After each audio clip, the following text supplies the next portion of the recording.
Welcome everyone.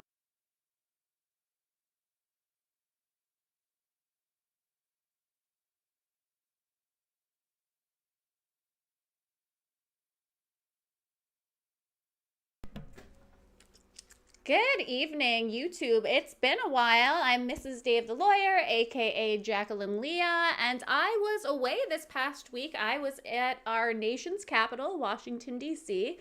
I had the privilege of celebrating America's 250th birthday by going to the Grand Prix, which was right outside the main Justice building. That's where I got to see the race from. It was very, very cool. I'm very happy I got to go to DC. I got to see a lot of the different areas. We ate at a lot of great restaurants. I didn't really get to see a lot of the monuments, but my whole family's from that area, so I am familiar with a lot of them.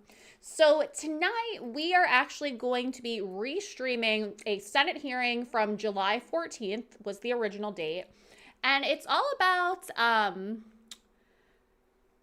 patents and technology. And I think it'll be very, very interesting. Our favorite senator, Josh Hawley, is in this hearing, so I'm excited to hear what he has to say. And let's get started. Everybody to this important hearing. We're here to discuss a cutting-edge question: what inventions should be eligible for U.S. patent protection? But first, as you can see on my right, the absence of a very important member of this committee for decades. I think it's important that we take a few minutes to remember and honor our friend and colleague, Senator Lindsey Graham. He passed away over the weekend, as we all know. He leaves behind a distinguished career as a U.S. Senator and former chairman and ranking member of this committee. Lindsey was a resounding voice in this Judiciary Committee, especially through the high-profile and successful confirmations of Justice Brett Kavanaugh and Justice Amy Barrett. He saw many conservative judges appointed to all levels of the federal court. Notably, he did this and more through the COVID pandemic. Public service was Lindsey's calling. He approached it with enthusiasm and energy and tireless dedication. His leadership to this committee in the Senate and for this country will be missed. So I just want to take a moment of silence to remember Senator Lindsey Graham.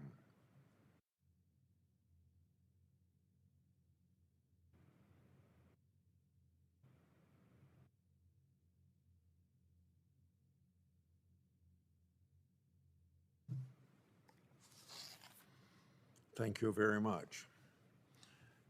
Our nation's founders understood the importance of patent protection to the economy and growth of our newborn nation.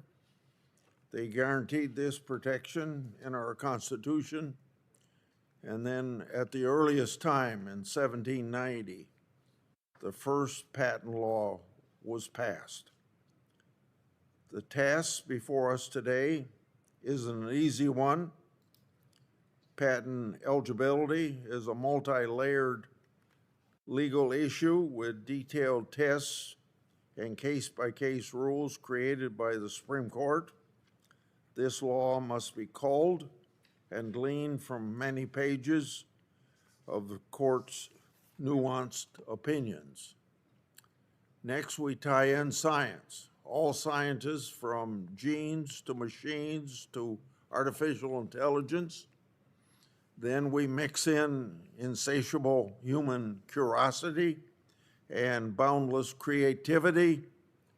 We begin to understand why this area of the law is so challenging and so relevant this very day.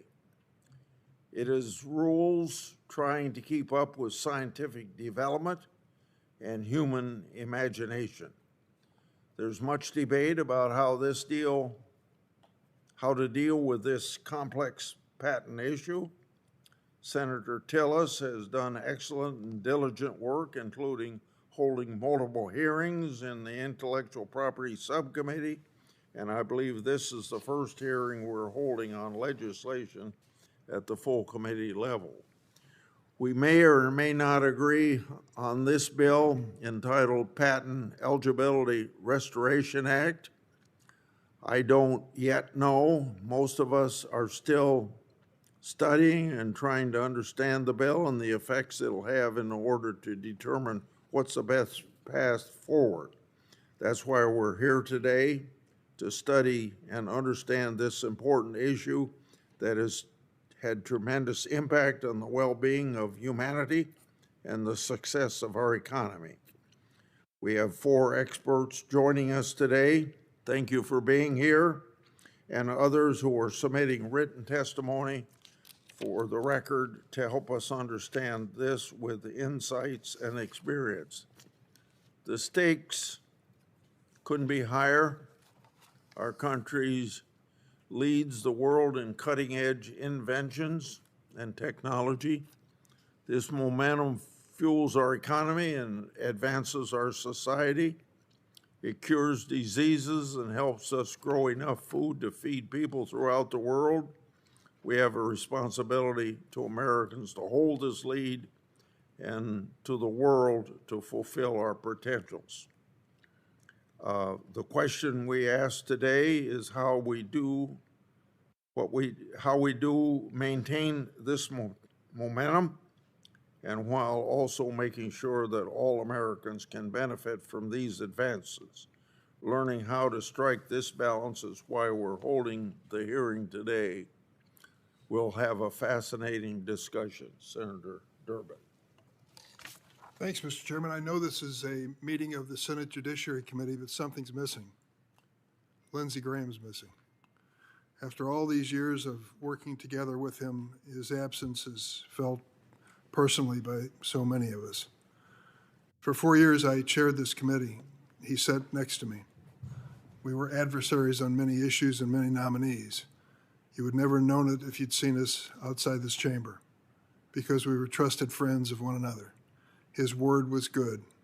When he told me he'd do something, he did it.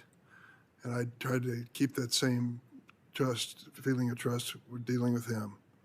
He ended up voting for 75% of the Biden judicial nominees, 75%.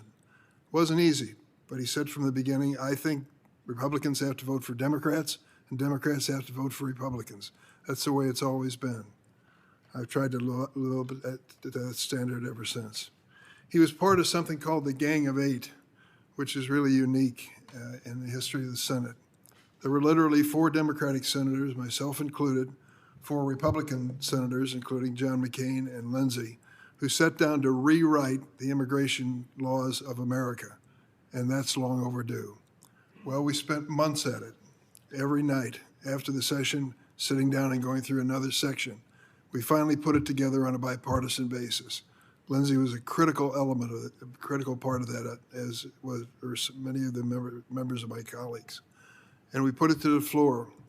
Business supported it, labor supported it, the groups across the board supported it. It was thoughtful, it was balanced, it was a remarkable achievement on a bipartisan basis. It passed in the Senate with an overwhelming vote, but unfortunately was killed in the House of Representatives. Lindsey was part of that Gang of Eight. Lindsey was part of every gang. He couldn't be kept away. And he was invited in because he was always trying to find that bipartisan position that resulted in a new law, a new idea, a new solution. It was very important to him. Over 20 years ago, I introduced in this committee a bill called the DREAM Act. The DREAM Act said if you came to this country, if your mother and father brought you here as a kid, you ought to have a chance to work your way to legal status and citizenship in this country. I introduced it over 20 years ago. It's passed on the Senate floor once in a while, on the House floor once in a while, never in both chambers. Each year, I would introduce the bill. I would look for a Republican co-sponsor. In the beginning, it was a lot easier. Then it became harder and harder. Eventually, the one person I could count on to be my bipartisan co-sponsor was Lindsey Graham. And he did it at political peril. That wasn't a very popular position among some very conservative Republicans. But he did it for me, he did it for those kids, and I'll never forget that he was there when we needed him. Last week, we were in Turkey at the NATO summit. Chris Coons and I and several members came together. We arrived to find, of course, Lindsey Graham, who got there before us, was working every crowd in every room. You'd think he was running for office. He had some ideas on how to end the war in Ukraine, and he wanted to share them with everybody there. Through the course of the week, we met with President Zelensky and many other leaders on a bipartisan basis. Each one of them greeted Lindsey by first name. Lindsey, it's great to see you. It just shows you his reach of influence and his involvement in the key issues, including war and peace of his day. I'm sorry to say that Wednesday was the last time I saw him. I think the same for Senator Coons last Wednesday. And then the terrible news came through on Sunday morning. I'm going to miss this man. He was an important part of the Senate, an important part of American government. He reached way beyond any definition of the job of senator. He was really a person you could trust on a personal basis. You could confide in it as he confided in you. I'm happy that his sister is going to take his place for the remainder of this year. He loved her. And when his parents passed away, he became legal guardian of his 13-year-old sister. It meant so much to him. I know he considered this only right as she being chosen to fill the vacancy. Loretta and I send our condolences to her and Lindsey's family and the legion of friends in South Carolina and literally around the world who worked with this great man. I'm going to miss him. Thank you, Mr. Chairman. Thank you. Senator Tillis for an opening statement. Thank you, Mr. Chairman. And I want to echo everything that's been said about Lindsey. He was a great man. Mr. Chairman, you may not realize this, but in some respects, Lindsey Graham's sort of responsible for this hearing today, because it was in 2019, one of your former staffers, Ted Lehman, who became my chief, suggested that we reestablish the Intellectual Property Subcommittee, and Senator Graham authorized that. And the work of the subcommittee is now coming before the full committee for the first time. And Mr. Chair, I also have to say that I know that you may have some questions and concerns. You're still examining this legislation. I think it's a real testament to your leadership to be willing to elevate something to the full committee that you yourself are still trying to work through some of the issues, and I appreciate your leadership. You know, it's our patent system, as Senator Grassley commented, is a part of our founding. I mean, we're the first nation to enshrine in our Constitution this.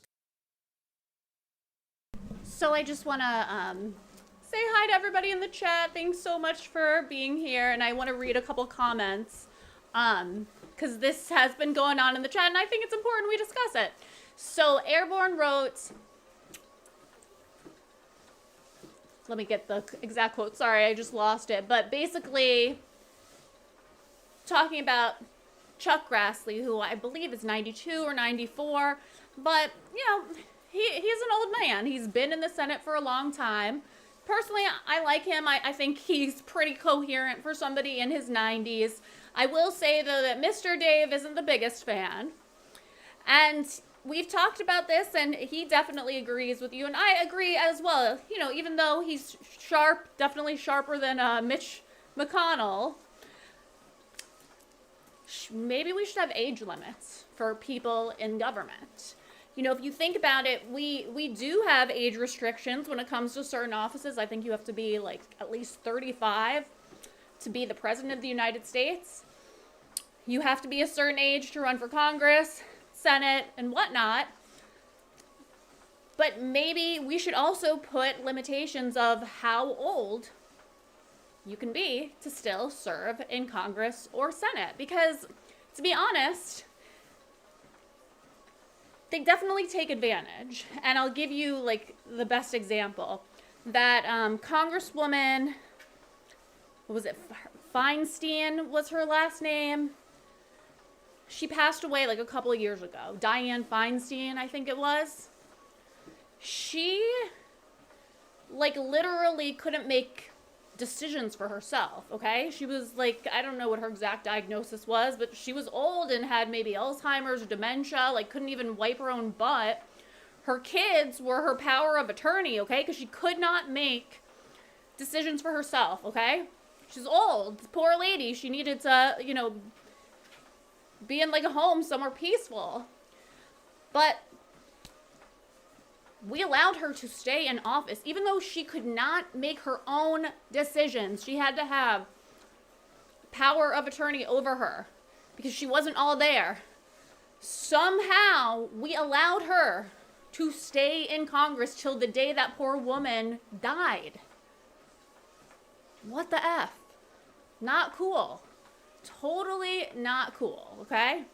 So, I don't know, you guys tell me, what do you think the age limit should be to be a politician or to be in Congress or the Senate? Maybe it's 80, maybe it's 85, maybe it's 75. What do you guys think? But I don't think this is a good thing that we have going on. And people are also concerned about Mitch McConnell. I don't know where he is now, if he's alive or not, but how can you have people that are supposed to be making decisions for, you know, the majority of the American people, and they can't even wipe their own butt, they can't even make decisions for themselves? Oh yes, Scotty, R.I.P. Dolly Parton. That's very sad. I love Dolly Parton. She's such an amazing woman, an amazing actress and singer, and, you know, heaven definitely got an angel today. R.I.P. Dolly. But you guys, let me know in the chat.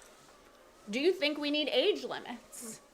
And if so, what do you think the age cutoff should be? Because, you know, most companies want you to retire at 65, 67, 70, 72. When should our Congress retire? Is it 65 also? Is it 72, 75? I think it's between 75 and 80. Maybe 80 is the cutoff. Once you hit 80, see you later. I don't know. You guys tell me in the chat. Let's continue. Concept of intellectual property. And I actually believe Scotty, you're right. One of the reasons Term limits why are we've better. become the innovator that we are. We started out thinking that thinking was important, and then being able to take that thought and put it into something that the person who invested their time and treasure could recover. It's what innovation is all about. It was such a brilliant idea. And it's not lost on me that some of the founding fathers were inventors themselves, and I don't know if it was a combination of vision or maybe some self-interest there, but either way, we got it right, like so many things in our Constitution. But the problem that we have with patent eligibility today is that we are on the brink of losing our innovation advantage if we don't figure out that the world has changed since the founding of the Constitution, and that things that we could not possibly have conceived of need to be considered potentially for a patent. And PARA is not guaranteeing that you're going to get a patent. It's simply saying the world has changed. The jurisprudence is all over the place. 12 judges have lamented the fact that they even have to deal with it when rendering a decision. And other jurisdictions are looking at expanding and have expanded eligibility. Why would the United States fall behind? I am not requesting legislation that guarantees anything can get a patent. At the end of the day, what PARA is trying to do is simply open the aperture to what may be patentable. And so today, we get... These comments are great tonight, because this is a little bit boring to begin with, and R.I.P. Lindsey Graham too. But Scotty wrote, it's funny, they aren't even in public service, talking about our politicians. They service themselves. There's whole applications you can get on how they acquire wealth, and you can do that with them.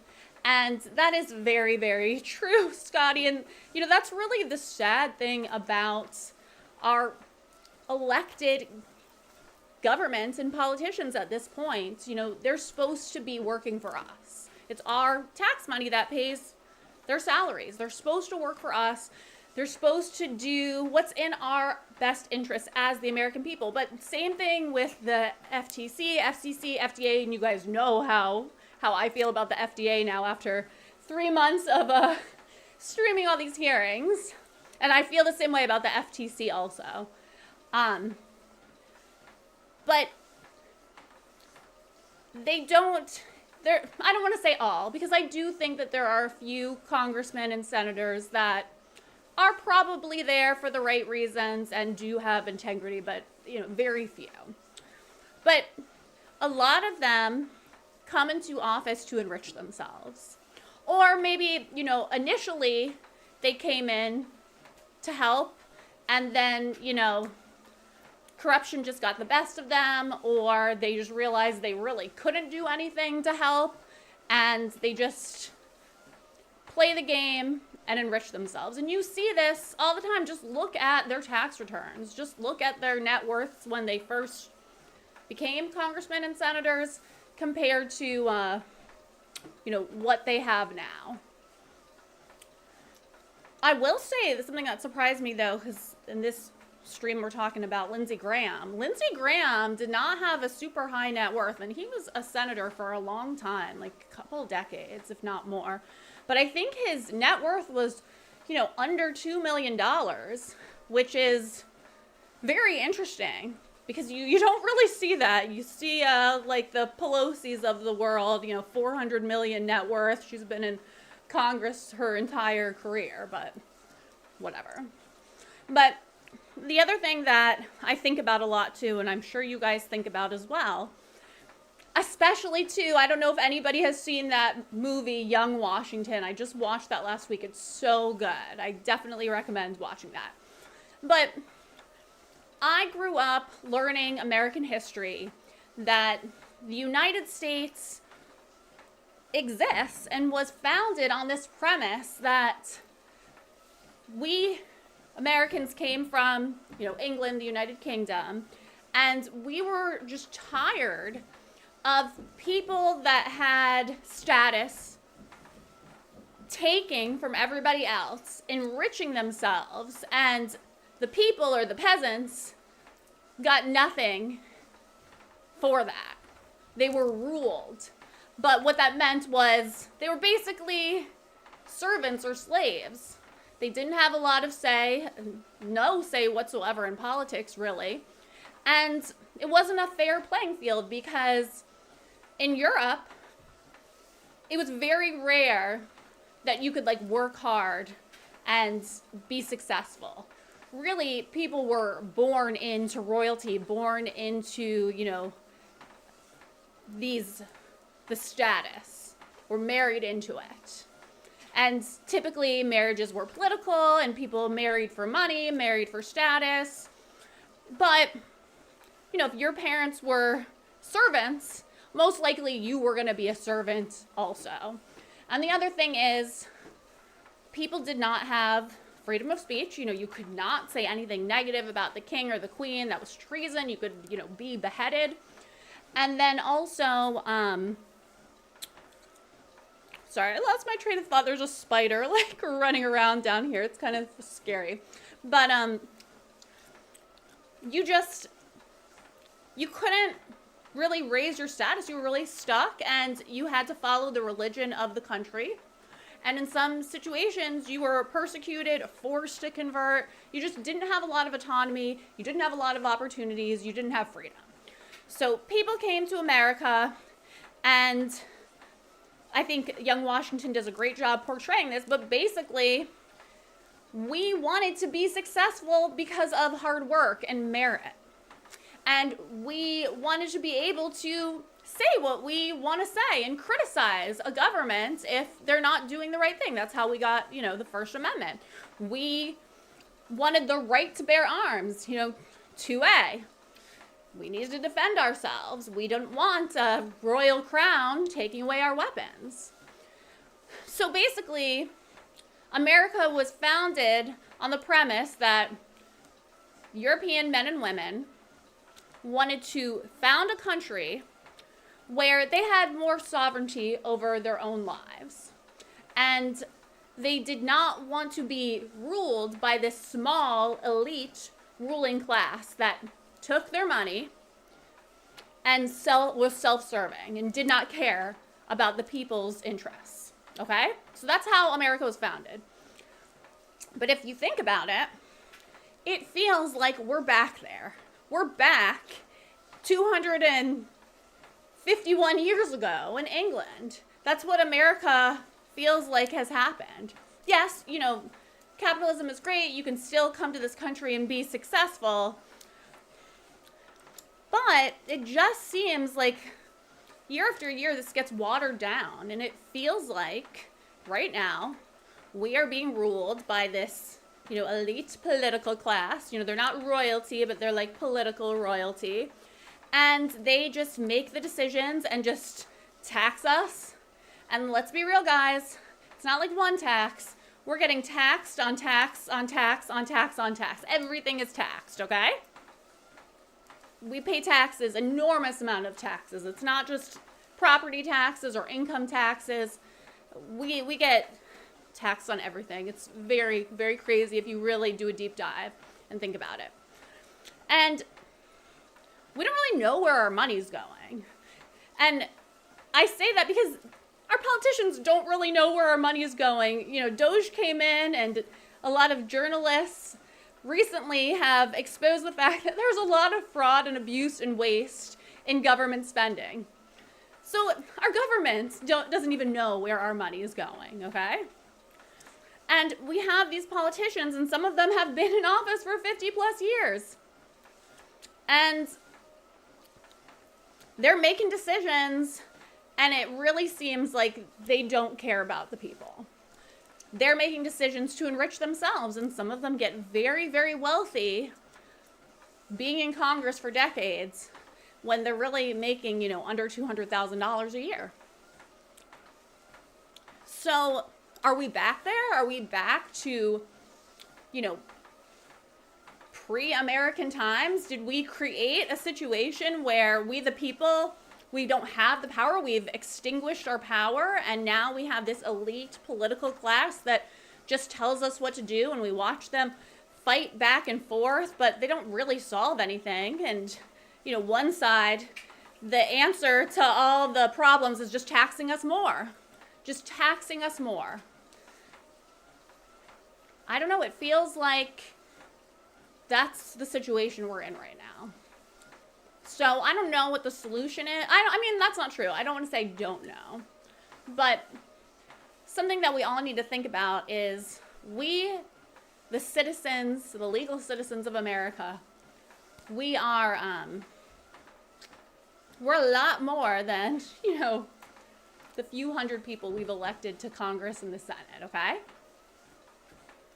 We don't need to just go along with this. It's great that we watch and listen to these streams and comment and have discussions, because that's step one. We got to know what's going on. But if we really wanted to, we could decide, you know what, I don't consent to this. I don't want some, you know, lifelong politician taking my money and wasting it and telling me all the things I can and cannot do when they do whatever they want. There's no consequences for the most part. So we need to figure out, we the people, what we can do to let our politicians know that we do not consent to this. We don't want an elite political ruling class. We don't want that anymore. We want less taxes. We want Congress to remember that they work for us. They need to do what we tell them to do. And we really need to figure out the balance where these corporations don't have as much power as they've amassed. Because one of the main issues I see with our government is they often side with the company or the lobby that's donating the most to their campaigns. And that's a huge conflict of interest for us, the American people. Because as we've seen, a lot of these corporations do not care about the people whatsoever, and they will do anything to make more money. And we have no protection from the government-run organizations that are supposed to protect us, like the FDA and the FTC. They're supposed to protect us, the consumer. And as we've learned from watching these hearings, they're picking big pharma side. They're picking big corporation side. It's not good. But let's continue. Let's get through this, and we can talk more about this in the chat. To take what I was telling the witnesses beforehand, the debate club up to another level. In my committee, some of y'all may have figured out I'm not overly formal. And I think we're at our best when we're doing work groups and we're having an exchange between the thought leaders directly. And so at the end of this hearing, the chair has allowed me to chair it, and I believe the chair is going to be leaving. You four should be taking notes, or your staff, because at the end of this hearing, when everybody else is probably worn out, I will stay here and we will drill down a bit on topics where that interchange is so critical. Because I believe, regardless of what side of the issue you are on right now, there is a path forward. And we can help those who are concerned with changing the status quo, but at the same time have a remarkable impact on really stimulating and fostering creativity going forward with a very different way of looking at eligibility. And I look forward to this committee, the committee hearing, and to your feedback. And Mr. Chair, again, I appreciate you holding the hearing. Thank you all. I want to introduce our distinguished panel. I apologize. I was told you didn't want to speak. Please proceed. Have you met a senator who doesn't want to speak? Mr. Chairman, thank you for your graciousness, and to you and Ranking Member Durbin for your long and deep friendships with Senator Graham. I had the blessing of having dinner with him last Wednesday night in Ankara with some of our staff. He talked about how excited he was for this coming Congress and for the way we might continue to do good things together legislatively on this committee and on others. My chief counsel just reminded me he was my lead co-sponsor of a bill signed into law by President Trump earlier this year, not widely remarked, but that extended the terms of bankruptcy judges in my state, his state, and many others. We were at times fierce partisan adversaries, but we also at times passed some really significant legislation, whether it was in immigration or innovation, whether it was advancing our national interests or our core values. Lindsay fiercely loved this country. And I am excited that his sister, whom he dearly loved, will be filling his seat for the remainder of this Congress, and grateful that I had the blessing of knowing this remarkable man who described himself as simply a country lawyer, but so often with his brevity and his incisiveness and his incredible humor, got to the core of an issue and drove it forward. And then also, Senator Tillis, thank you so much for your incredible partnership on this bill and on this topic. It has confounded many efforts at clearing the underbrush and clarifying the thicket. Air, as you're you in said, the wrong chat. I'm about sorry to 15 ruin your years ago, the fantasy, Supreme but Court started I'm weighing 100% into an female. area, Section 101 patentability jurisprudence that was previously relatively clear. There have been huge changes in technology. Every member of the Federal Circuit at some point has reached out and asked us for guidance. Solicitors General have repeatedly requested that the Supreme Court revisit patent eligibility, but they have refused, denying nearly 100 cert petitions. And this isn't an academic exercise, as Senator Till just laid out. Developments in artificial intelligence, in blockchain, in medical. So, Adrian, I love your comment. Therefore, when you are targeting corporations, you should consistently mention those corporations that receive government backing. Yeah, absolutely. They should talk about who's getting government backing, and they should also talk about which corporations are giving, what money to which politician. I've seen this on the internet where people say, like, our Congress should wear clothing like NASCAR, who they're sponsored by, put it on their blazer. I think that's fair. Diagnostics and 5G are patentable in China and in Europe and not patentable here. And I view this as critical for us to address in order to restore American leadership and innovation and to advance our national security. If the court won't clean up this mess, Congress needs to act, and that's why Senator Tillis and I have been advocating for PARA over many Congresses. We at one point had 50 witnesses over 3 hearings on the subcommittee. Senator Tillis has been tireless and determined. I'm grateful this bill has the endorsement, the support of Senators Hirono and Blackburn, and the support of many other members of this committee. And Mr. Chairman, thank you for elevating this important topic to a full committee hearing. And I so look forward to this hearing today, to these 4 very talented witnesses, and just wanted to close by thanking Senator Tillis for his tireless engagement on this important issue. Thank you, Mr. Chairman. Thank you, Senator Coons. I have the privilege of introducing these witnesses. Mr. Andre Iangu. He's a co-chair of the Council of Innovation Promotion, a partner at the law firm Sullivan and Cromwell. Between 18 and 21, he served as director of the U.S. Patent and Trademark Office. Mr. Iangu earned his JD, his MS in mechanical engineering, and a BS in aerospace engineering from UCLA. Mr. John Lee is Senior Director and Head of Intellectual Property Policy at the Computer and Communications Industry Association. He previously served as Chief Counsel for Intellectual Property on the House Judiciary Committee. Before that, he worked as lead administrative patent judge on the Patent Trial and Appeal Board at the U.S. Patent and Trademark Office. Mr. Lee received his law degree, BAS in bioengineering and BA in biology and neuroscience from University of Pennsylvania. Dr. Deborah Leonard fills, no, I'm sorry. I skipped one here. Sue Peshin serves as President and CEO of the Alliance for Aging Research. She also serves on many boards, including the Association of Black Cardiologists, National Health Council, Voices of Alzheimer's, and others. Ms. Peshin received her master's degree in health policy, Johns Hopkins Bloomberg School of Public Health. Okay. Scotty, as always, I agree with you. And I was actually going to comment too, but what you said, you're totally right. But Scotty wrote, I believe Trump really honestly wants the best. But yeah, I think he's got spies all around.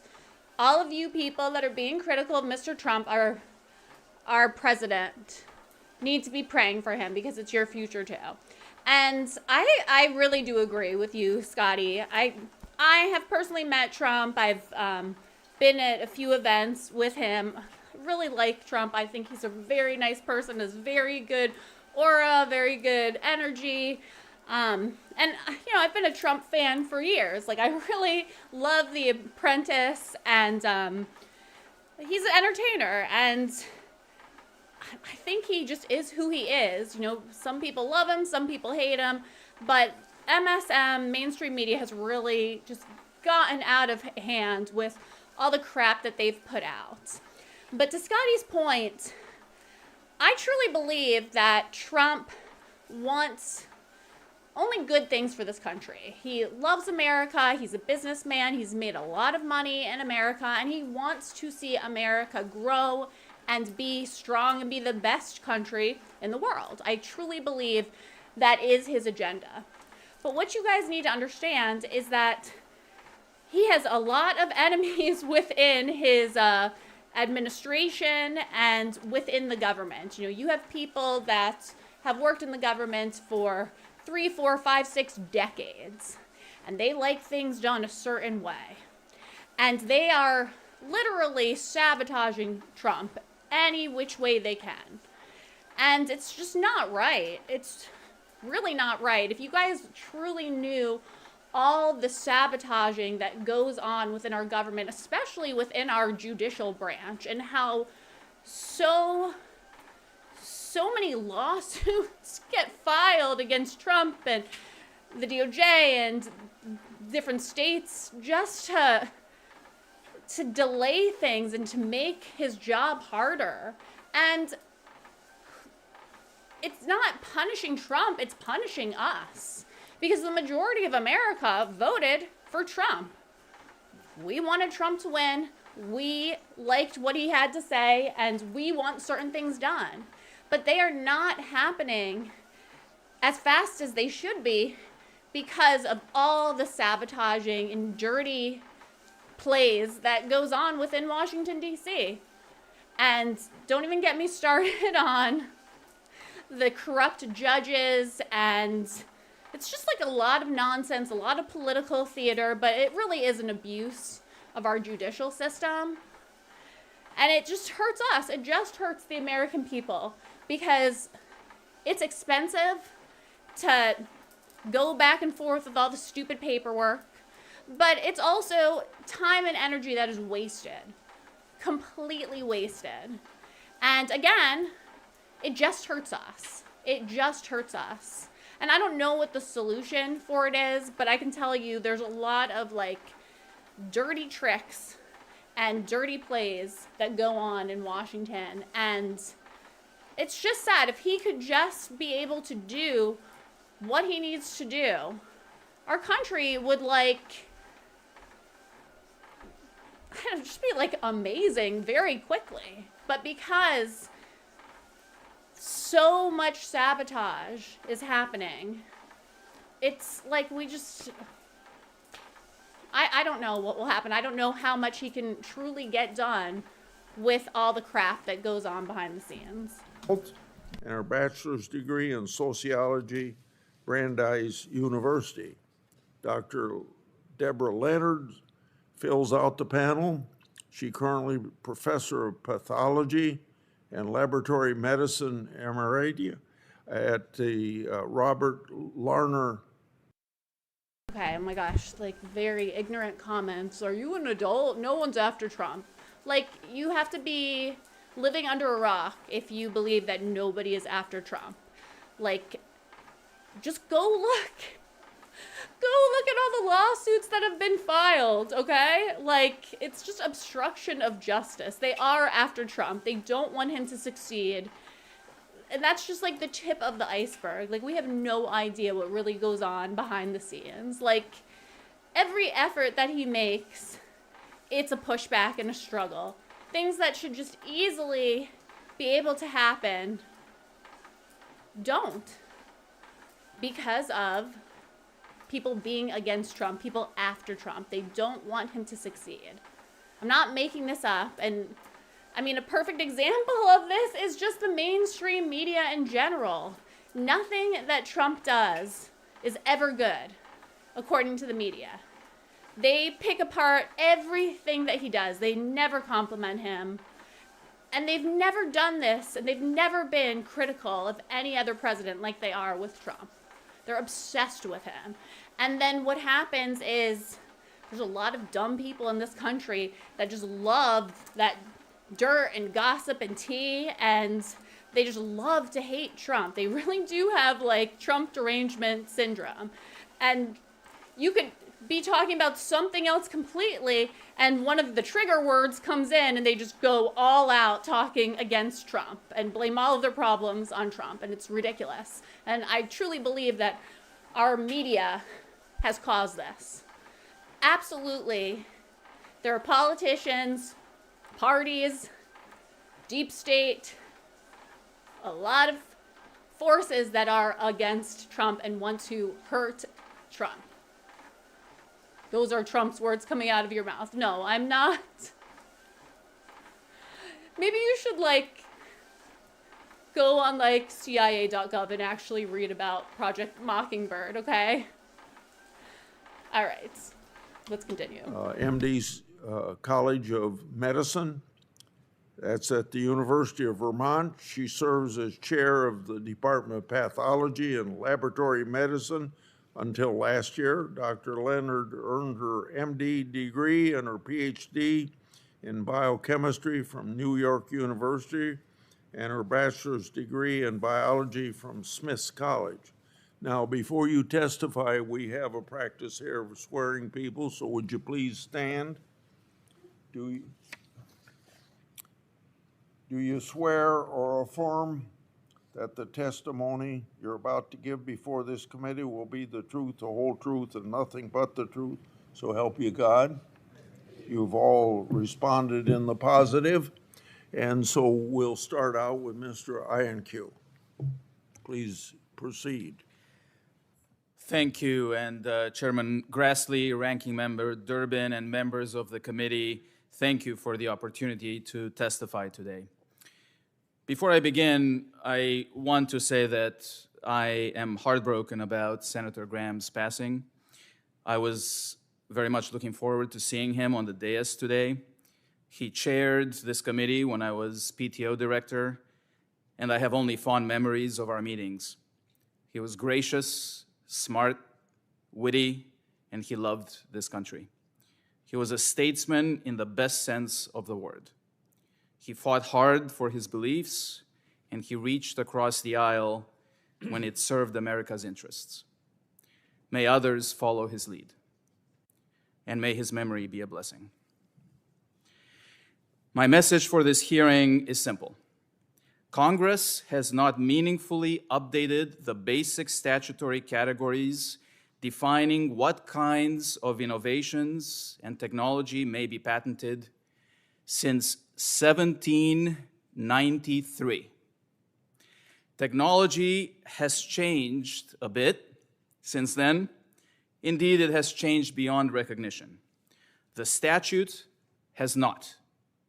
What belongs in the patent system is a major policy question. The Constitution assigns that question to Congress. I urge Congress to answer it. And because Congress has not done so, courts have filled the void. And over the past 15 years, courts have expanded judicial exceptions that Congress never wrote and that lower court judges say they cannot administer consistently or fairly. The consequences are real. The result is uncertainty in the technologies that will define the century: computing, medical diagnostics, biotechnology, artificial intelligence, and so much more. For example, courts have rejected tests that diagnose serious diseases as laws of nature. They have rejected improved digital camera technology as an abstract idea. And they have treated the collection, analysis, and presentation of information as categorically suspect and likely not in the patent system. The resulting uncertainty discourages the resource-intensive research America needs to confront its greatest challenges, from detecting and treating thousands of diseases that remain without effective therapies to equipping our military with the most advanced computer-assisted technologies. Meanwhile, Europe, China, Japan, and South Korea, the biggest other IP jurisdictions, protect inventions that American courts turn away. That is a self-inflicted competitive disadvantage in precisely the fields in which the United States is competing for technological leadership at this time.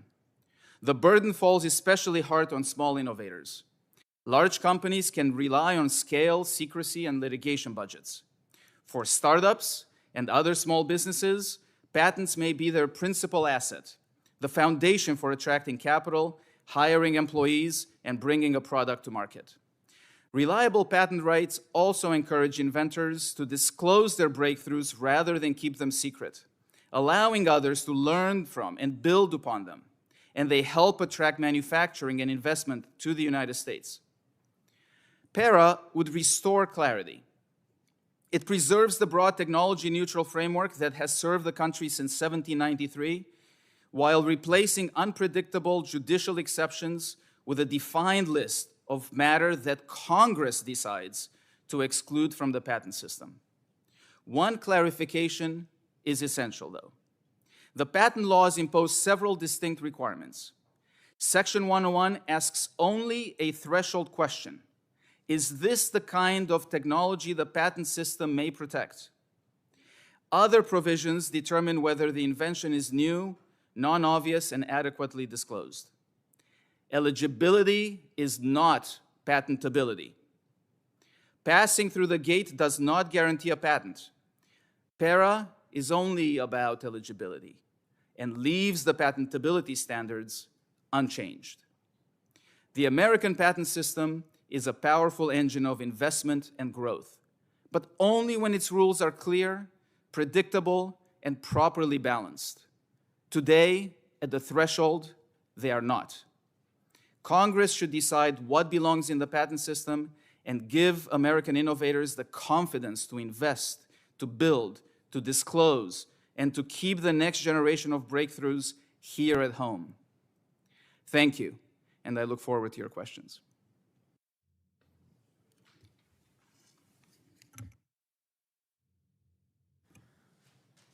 Thank you. Just at the outset, I had the great privilege of meeting Senator Graham a few times in my career, and I just wanted to briefly say that I join with countless Americans in offering my deep condolences to Senator Graham's family and to his friends and his colleagues for your tragic loss.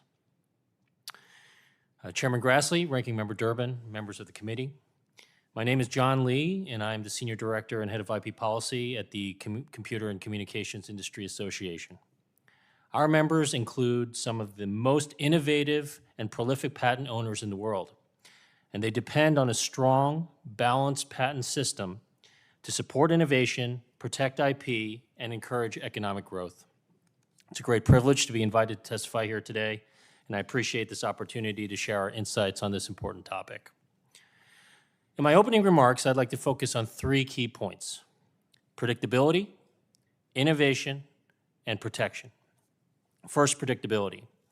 Now, despite some claims that the sky's falling when it comes to patent eligibility, the current state of that law in the United States is cogent and consistent. And how do we know that? Empirical data has revealed that patent eligibility decisions today are remarkably reliable and are seldom reversed or even draw a dissent on appeal. A recent study in the Iowa Law Review found that since 2012, district court decisions on patent eligibility have been affirmed more than 85% of the time. And decisions from the USPTO have been affirmed more than 95% of the time, usually unanimously. This and other data shows that courts understand the patent eligibility rules and apply them accurately to reach the correct result in the vast majority of cases. And this shouldn't be that surprising, because patent eligibility law has actually been largely consistent for over 170 years. Which brings me to my second point, innovation. Consistent, predictable patent eligibility rules have contributed to more than a century of American innovation and technological leadership. And more importantly, current law continues to support robust innovation, including in many of the areas we've been talking about already, like artificial intelligence. If the current patent eligibility framework were suppressing innovation, as some say, we'd expect to see it reflected in the data, but in fact, we see the opposite. For example, the USPTO issued approximately 50,000 artificial intelligence patents last year alone. It's almost double since the Supreme Court's Alice decision. R&D spending has also increased in that time period, including in the industries most affected by Section 101, such as software, including AI. Venture capital investment in AI has also skyrocketed, with the United States receiving 75% of global VC funding in the AI sector just last year, a total of about $200 billion. Importantly, the United States received about 12 times as much VC funding in AI as the EU, which came in second place, and 15 times as much as China in third, which casts doubt on those who claim that the Supreme Court's Section 101 cases are disadvantaging U.S. companies. And that brings me to my third point, protection. One of the ways patent eligibility rules contribute to innovation is by shielding innovative U.S. businesses from low-quality patents. Without reasonable limits on patent eligibility, litigation brought by rent-seeking patent assertion entities is likely to rise. Patent assertion entities often wield low-quality patents on abstract ideas, like sorting or organizing information, with only token recitations of generic computers or devices. It's exactly what Section 101 is designed to address. Section 101 protects U.S. businesses targeted by such low-quality patents, which frees resources and reassures investors to boost innovation. For example, a recent study found that VC funding to the industries most affected by the Supreme Court's Alice decision actually increased by 42% after the Alice decision. Now, this study also revealed that the reason for that increase was directly related to the protection provided by Section 101 against spurious litigation on low-quality patents.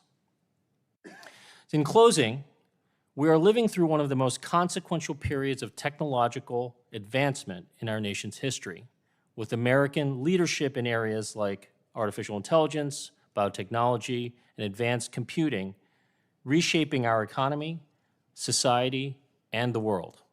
Section 101 is part of that success due to the three key points about patent eligibility that I described: predictability, which boosts innovation, including by protection of U.S. businesses, all creating the balance that the patent system needs to continue promoting these and future innovations as it has for well over a century. I commend the committee for taking a thoughtful approach to understanding patent eligibility, and thank you for inviting me to testify on this important topic.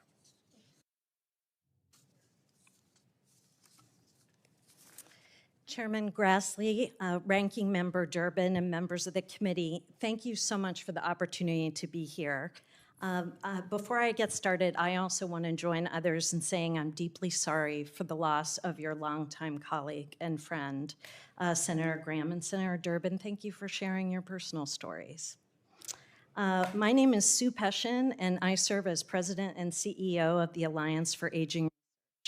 At the Alliance, we are changing the narrative to achieve healthy aging and fair access to care.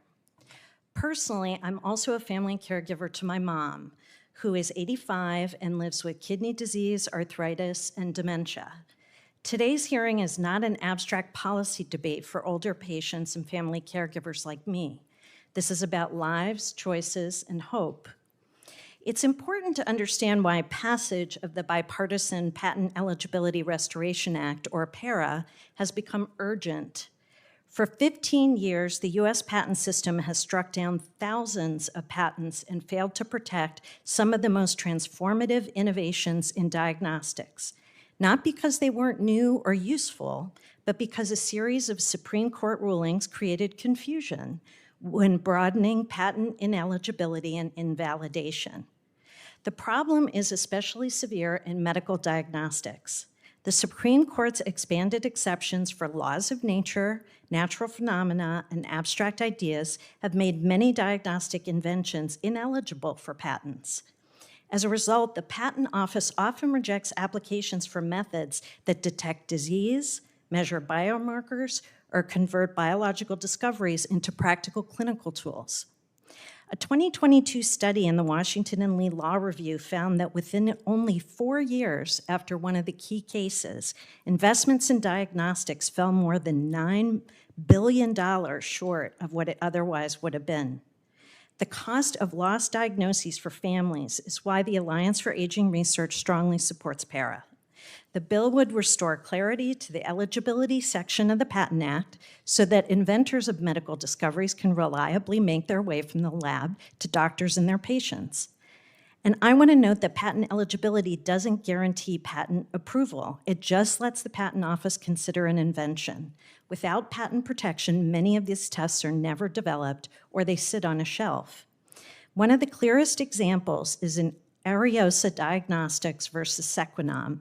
Sequenom developed a non-invasive prenatal test that could detect fetal abnormalities from a simple maternal blood sample, sparing moms and babies the risks of amniocentesis. It was a genuine scientific breakthrough. Yet the Federal Circuit invalidated the patents. Judge Richard Lynn stated in his concurrence that the invention was exactly the kind of advance the patent system is meant to encourage and protect. But the Mayo decision compelled him to strike it down, and he actually called on Congress to resolve the confusion. A similar situation arose when university researchers developed biopsy tests that could predict brain metastases in melanoma patients. But patents on these methods were denied under the Mayo and Myriad standards, forcing researchers to abandon their efforts. And as a result, many melanoma patients learn their cancer has spread to the brain after the fact, when they may only have weeks to live. PARA would largely eliminate those barriers and let those diagnostics be judged under the normal patentability rules. What we stand to lose in the near future is as concerning as what patients have already lost. Researchers are developing detection tests that have the potential to identify several cancers at once through a simple blood draw. These tests look for patterns in DNA and protein markers that can indicate the presence of early-stage cancer cells. Catching these cancers earlier will improve survival rates and reduce the burden of treatment for older adults. The promising work and development for biomarker-based diagnostics in Parkinson's is also critical, as seniors facing Parkinson's often endure years of visiting doctors before receiving a diagnosis. And today, there's no single definitive test. This is exactly the kind of innovation America should be leading. But if diagnostic patents remain unpredictable in the US, investor capital will move elsewhere. Members of the committee, it's encouraging to see bipartisan leadership on this issue. There's shared agreement that something's wrong and there's shared commitment to fix it. On behalf of the Alliance for Aging Research, older patients and caregivers across the country, I respectfully urge this committee and Congress to pass PARA before the end of this year. Thank you so much. Thank you. Dr. Leonard. Chairman Grassley, who is not here, Mr. Tillis, Ranking Member Durbin, and other members of the committee, my deepest sympathies to all of you who are grieving the loss of Senator Graham. Thank you for the opportunity to testify today. My name is Deborah Leonard, and I have spent my medical career developing and overseeing clinical genetic testing used to diagnose disease and guide treatment. I want to share with you my experiences with gene patents prior to the Myriad decision. The University of Pennsylvania Health System received 7 gene patent enforcement letters between 1997 and 99, and again in 2002. The enforcements stopped my laboratory from performing 4 of our tests that we had been performing, and another clinical laboratory from performing one of their tests. We obtained a license to perform the other 2 tests, one of which led to increased costs for our patients. The medical consequences of gene patents are many. If testing for a disease is monopolized by one company, that company sets all the rules for access to testing, such as not accepting certain forms of payment or not performing prenatal testing or testing for other purposes. The company can charge any price. The company decides how the test will be performed, which can result in incomplete testing. We lose the innovation in testing methods that happens when many laboratories are performing the test, which often results in tests that are faster and at lower cost. Healthcare systems pay for the added costs and time of shipping specimens for testing. One company obtains all the specimens from across the country, thereby limiting further research on the disease and testing methods. A gene patent holder may allow broader testing, but charge any level of licensing and royalty fees. Please understand that in the current medical practice, we routinely test many genes in a single test or even the entire genome. Therefore, elimination of one or more genes by one or many patent holders makes the test incomplete or requires multiple tests, which increases costs. By contrast, the University of Michigan gave free licenses for their patent on the most common variant that causes cystic fibrosis to any not-for-profit clinical laboratory performing the test for their patients. My point is that a gene patent holder has the legal right to totally control the use of the gene without regard for the impact on patients and medical care. Physicians are increasingly using genetics in healthcare with amazing innovations. We can sequence a sick newborn and parental genomes, identifying the genetic cause for the sickness in the baby in about 25% of the babies. For cancer patients, we can identify the genetic changes or biomarkers causing a patient's cancer to grow, which can allow treatment with genetically targeted therapies that achieve cures and remissions more successfully than standard chemotherapy. I could go on and on about all the incredible advances we've seen in genomic medicine since 2013, but the important point is that all of this success occurred under the current patent eligibility framework, not despite it. We continue to reward true innovation through patents on novel technologies, therapies, and laboratory methods, while ensuring that the building blocks of biology remain available for researchers, clinicians, and patients. Having experienced both worlds, I can say with confidence that the current framework serves patients and drives innovation far better than the one that existed before AMP-V Myriad. I want to be very specific about my concerns with PARA. We have a fundamental disagreement in that the medical community holds that any part of the human genome, any disease biomarker, any pathogen genome should not be patent eligible. We are not opposed to patenting any innovation or invention that uses a sequence found in humans or pathogens without then claiming a patent on the basic sequence or biomarker.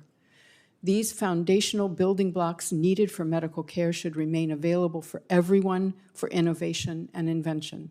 Please do not go back to dividing up the human genome by patents that restrict medical practice, increase costs of care, and limit patient access to life-saving tests and therapies. To be clear, PARA is bad for patients, bad for healthcare, and bad for innovation. Thank you for the opportunity to testify, and I look forward to answering your questions.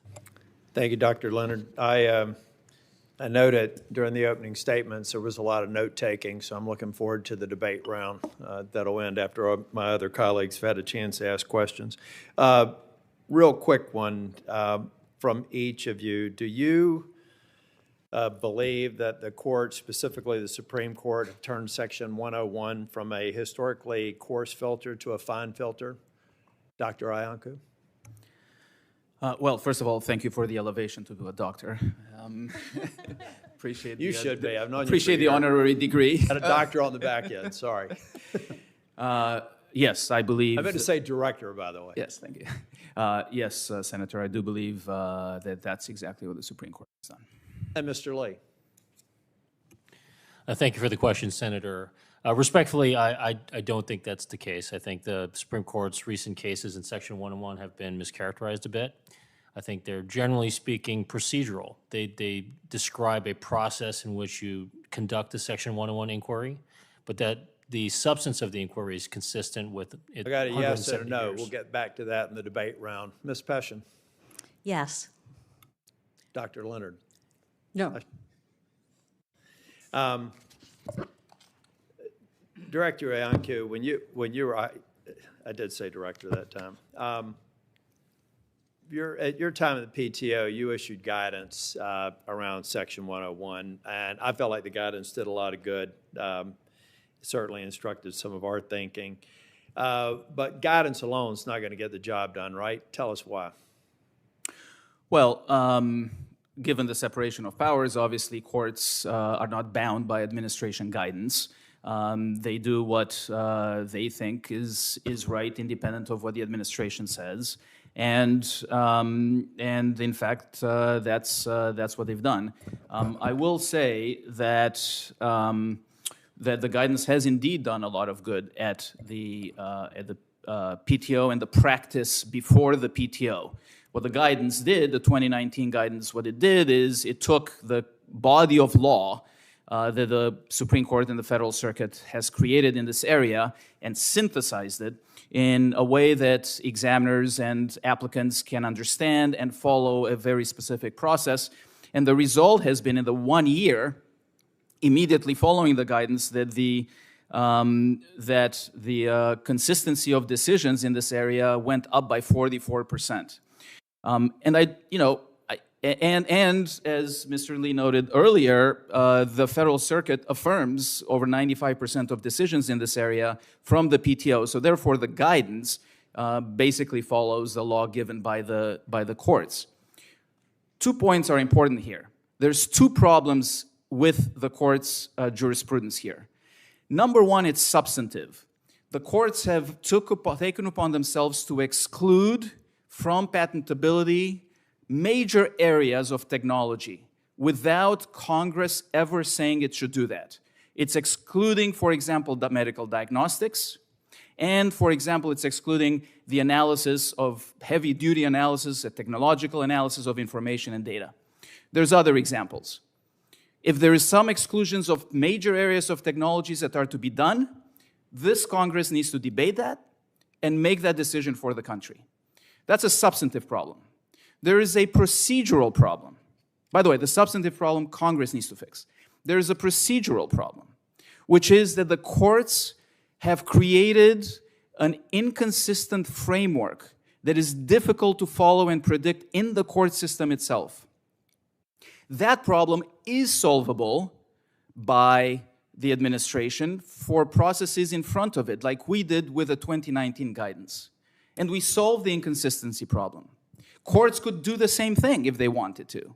But again, they're not bound by it.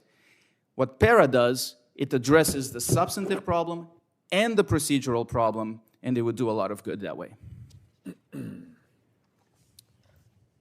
going to hold some of my questions for the second round for me. Senator Durbin. Thanks, Mr. Chairman. Bear with me. I'm a liberal arts lawyer who spent a lot of my life in politics. I wouldn't know what to do in a laboratory. I don't know much about genetic testing, but I take it that that is one of the issues that we need to discuss. And I'll start with Dr. Leonard.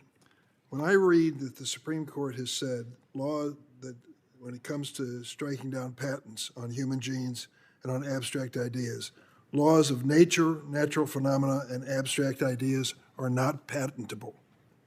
That seems to be the general conclusion of the court. They go on to say, or at least in Funk and other cases, natural phenomena similar to abstract ideas are not patent eligible, whereas the application of natural phenomena in a man-made invention is eligible.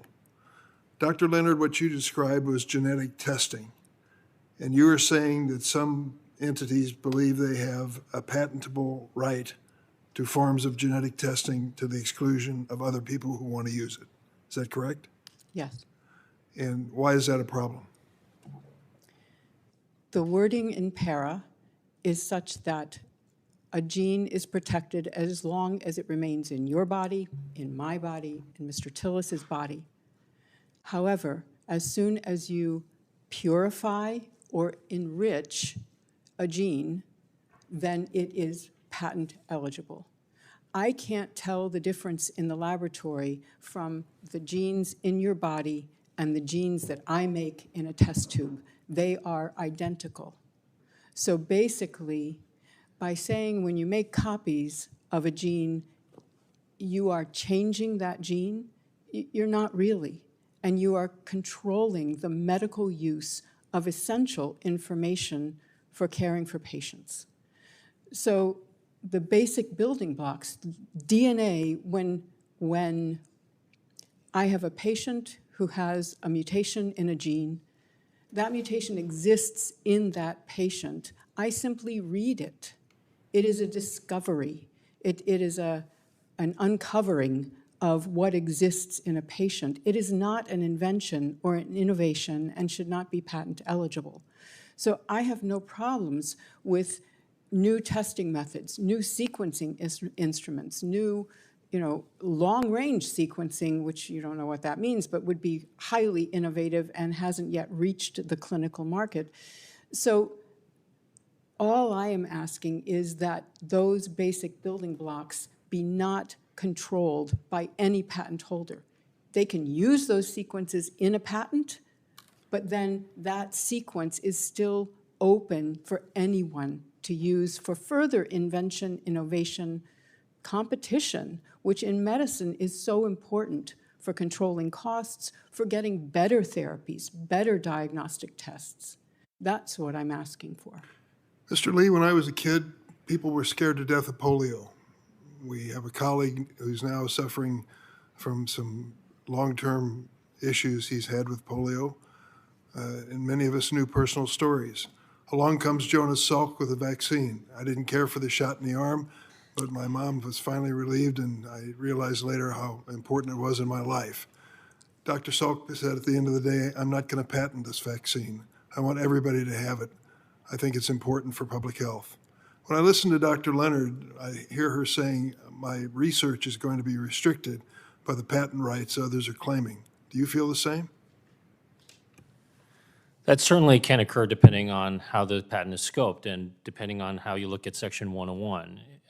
Obviously, there's some views that the aperture should be increased. We've heard that. And what that would do is allow more patents on things that the Supreme Court has said are basic fundamental building blocks of research and innovation.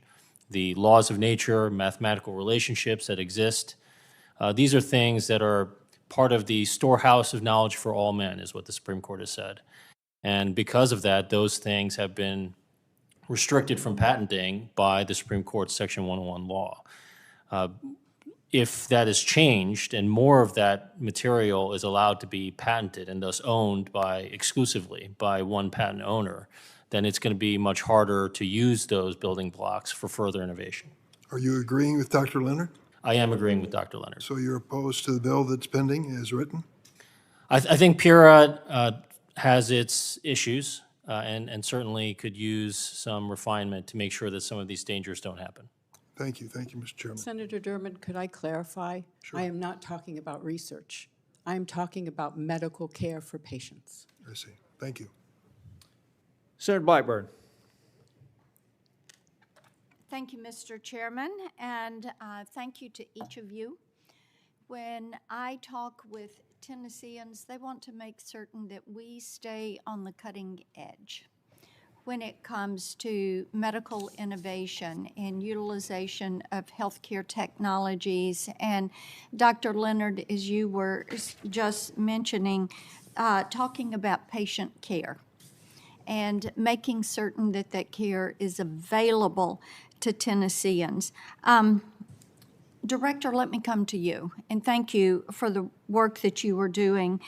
We had looked at a State Department study. China is now leading the U.S. in 57 of 64 critical and emerging technologies. That compute with what you hear?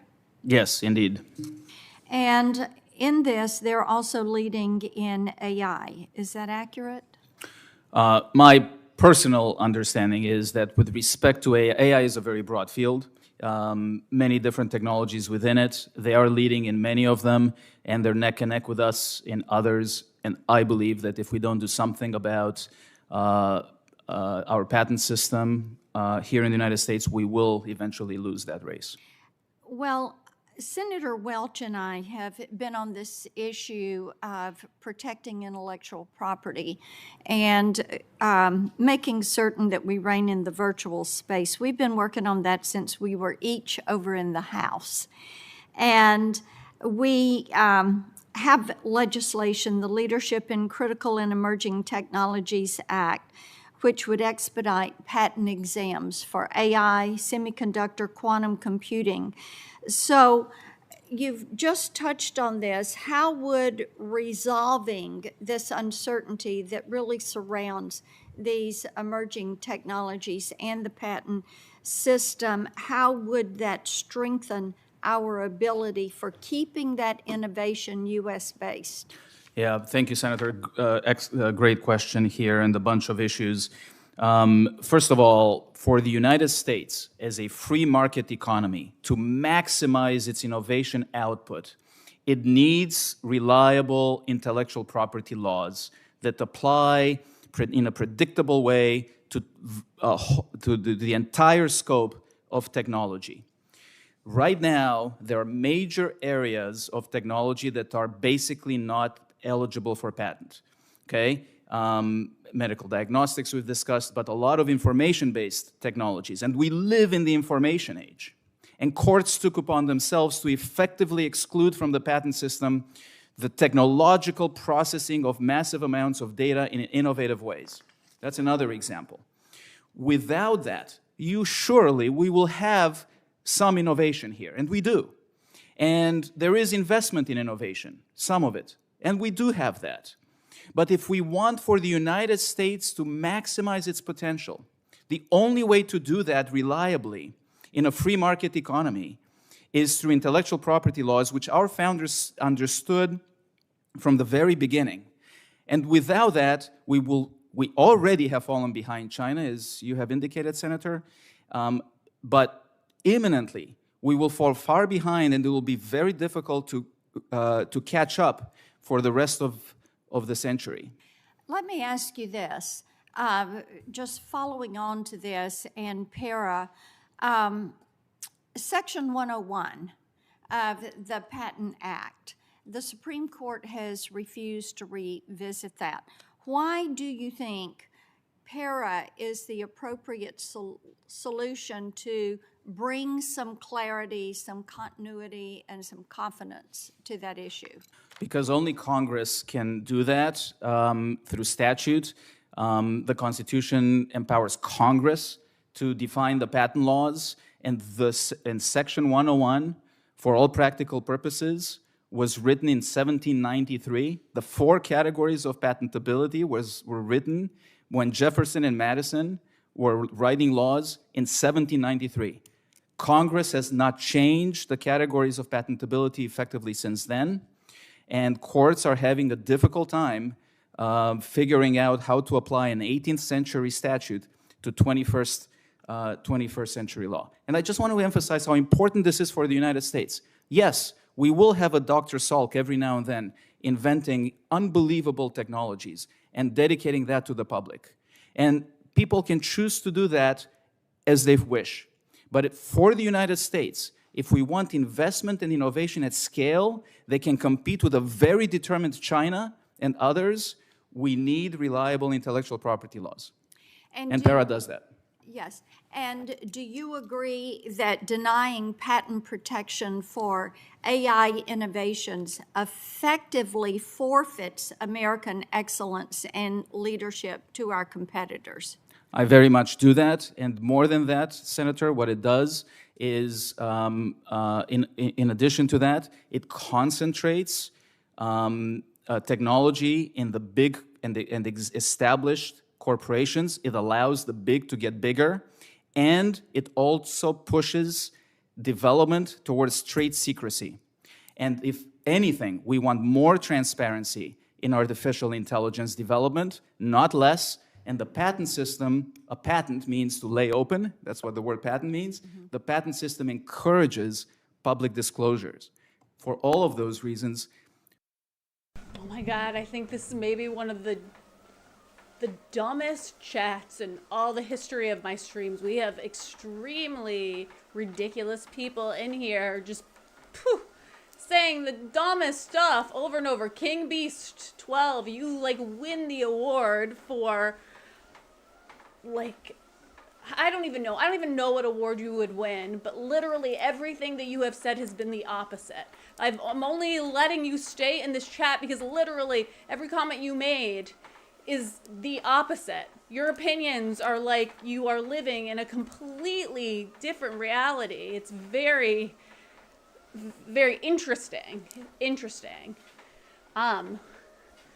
And just a few of you, I don't know, I guess I'm just entertained by the ridiculous comments you're making, or it's shocking how dumb these comments are and how you guys really, really believe it. It's so funny.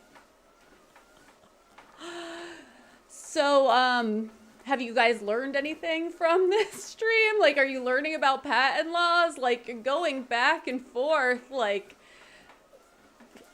saying just ridiculous propaganda about Trump. Like, do you guys, like, have any, like, original thoughts in your head? It's not an opinion. You and the red idiot. Like, it's so stupid. I'm not Laura Loomer. This is not an original comment. Also, Facts Matter Snowflake, King Beast. Literally everything you have written today is the complete opposite. Complete opposite. Your views on life do not align with the real world. But this is cute. Like, do you, man? Like, live that Delulu life you live. Or I don't even know if you're like a real person. Like, it's probably like somebody like in Pakistan or something, just being paid by like the deep state to troll. And here, like, he literally said like the economy is the worst when Trump was president. Like, where were you living in 2017 and 2018 and 2019? Like, where were you living? Also, like, the beginning of Trump's presidency, like, gas was under $2. I mean, gas has gone down this week, too. It just depends on what state you live in. And gas prices also have to do with states and state taxes and state laws. It's not just a federal issue. Like, thank God for people in this chat, like Adrian and Scotty and Airborne 85 Vet. Like, thank God you guys are in here. You're keeping me sane today. Like, you guys are saying, especially Adrian, like, has nailed it every comment. And then we have, like, 5 idiots in here just parroting the same CNN propaganda or worse. Like, we had somebody in here, like, literally it's like you're just reading like a, not even like a Reddit forum, like a 4chan chat. Like, that's where you're getting your information. It's so ridiculous. So ridiculous. Trump was president 2017, 2018, 2019. Laura, I'm not Laura Loomer. Yes, I know he was president. That's when the economy was great. Where have you been living? Like, what industry are you in? The economy was amazing in 2017, 2018, 2019. Like, the economy would have continued to climb if it wasn't for COVID. Oh my gosh. Do you really think that I'm going to let you stay in this chat, like, talking about anti-Semitic stuff? Absolutely not. All right, let's continue this, because I got to get back to my chat to time out some anti-Semitic people. PARA would help enable the United States innovation system to maximize its potential. Thank you. Thank you, Mr. Chairman. Senator Coons. Mr. Chairman, thank you for this hearing today. I have a number of documents I'd like to submit for the record. Packet Without of letters objection. in support of PARA, document from the Innovation Alliance on Section 101, an article and summary on AI patentability, and a law review article on the impact of patent eligibility. Congress passed the current Patent Act more than 70 years ago, defining a very broad scope for eligibility, essentially anything under the sun as made by man. And that worked fine for a half century. But as we've discussed starting 15 years ago, the Supreme Court issued a series of decisions that threw eligibility jurisprudence into disarray with new unworkable tests, with new judicially invented carve-outs, and new uncertainty. And every member of the relevant federal circuit has asked us to act to clarify it. I am eager to get this passed to unwind the hodgepodge of judicially created exceptions. And I'll have some second round questions, but let me bear down on this question about diagnostic tests and the patentability of genes. Ms. Peskin, if I could, I've heard arguments that PARA would make medical diagnostic tests less accessible rather than more accessible. As someone who lost several loved ones to pancreatic cancer, for example, this simple blood test that would allow for an early detection of emerging cancers, the melanoma passing into the brain that you referenced, very important. How does making sure medical researchers can obtain patent protections possibly lead to more breakthroughs and cures? Thank you for the question. The Patent Act that you're referring to that was passed by Congress in 1952, the basic purpose of it was to encourage inventors to create and disclose new inventions by giving them a limited monopoly in exchange for making the invention public. Right. And that actually helps them with investment, to gain investment in order to bring it to commercial market and allow for a lot of Americans to have access to these types of tests. I don't disagree with Dr. Leonard that someone like herself, who is a specialist and wants to provide those same tests to her patients, should be able to do so. However, the inventor of those tests that devoted time and money and had investors that also devoted time and money into the invention should be able to license it to her in order to use it. And the very fact that she is able to recreate it is due to the patent system and the transparency within the patent system. So PARA, and the reason why it's so important is because what the Supreme Court cases have done is they've muddied the waters. Right. By broadening these exceptions and making it harder for the cases that have come after, so that there's a lot less predictability for inventors. And in order Dr. Leonard, forgive me, I've ahead. got 2 minutes. Dr. Leonard, I hear your concerns that you've raised with PARA, that it could open the door to making some inventions in genomics patentable and create barriers to research. There is an explicit provision in PARA now in the revised version that says human genes are not patentable. Would building in an experimental use or research use exception to patent infringement help address this issue? And do you have other revisions you would suggest that might help us make sure that we are not causing unintended harm to the development of critical medical diagnostics? So I can provide later potential language. I don't want to do verbal Yeah, I understand. rewriting. I have not found that diagnostics have been inhibited. I know that there is data that shows that there are 175,000 genetic tests on the market now and 10 to 14 more coming on each day. It's data from Concert Genetics. I find that medical genetics is not being inhibited by not being able to patent genetic sequences, human genes. Dr. Yonker, you've done a huge amount of work, Director Yonker, you've done a huge amount of work in this area. We've got clear disagreements. Help me understand how to square that circle and why we still might need to legislate in this area. Forgive me in the last minute. Yeah, sure. So on diagnostics, look, like every innovation, it's a balance between incentivizing and protecting the innovation and investment in that innovation and public access to that innovation, okay? And like with anything else, you know, you need to have the innovation there in the first place for the public to even have access. And if we're talking at scale, for the United States to be maximizing its innovation output, if we don't have the stability of the law, then we're going to miss out on technologies that we don't even know about. So for Dr. Leonard and patients and others to have access to that technology in the first place, it has to have been invented. Then after that, we can talk about appropriate access. There's licensing. There is, as you indicate, Senator, the potential for a research exemption. There are other ways to address medical pricing and pricing for the diagnostics that have nothing to do with the patent system. But the threshold question for creating the innovation in the first place, the first leg of that balance, needs to be a reliable patent system.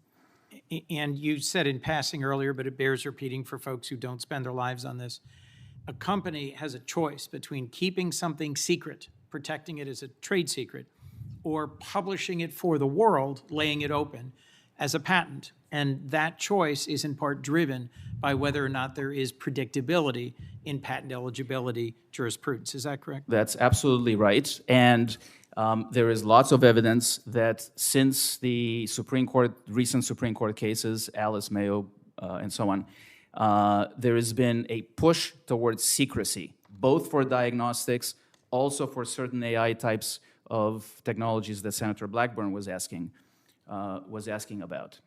Thank you very much. Thank you, Mr. Chairman. Senator Welch.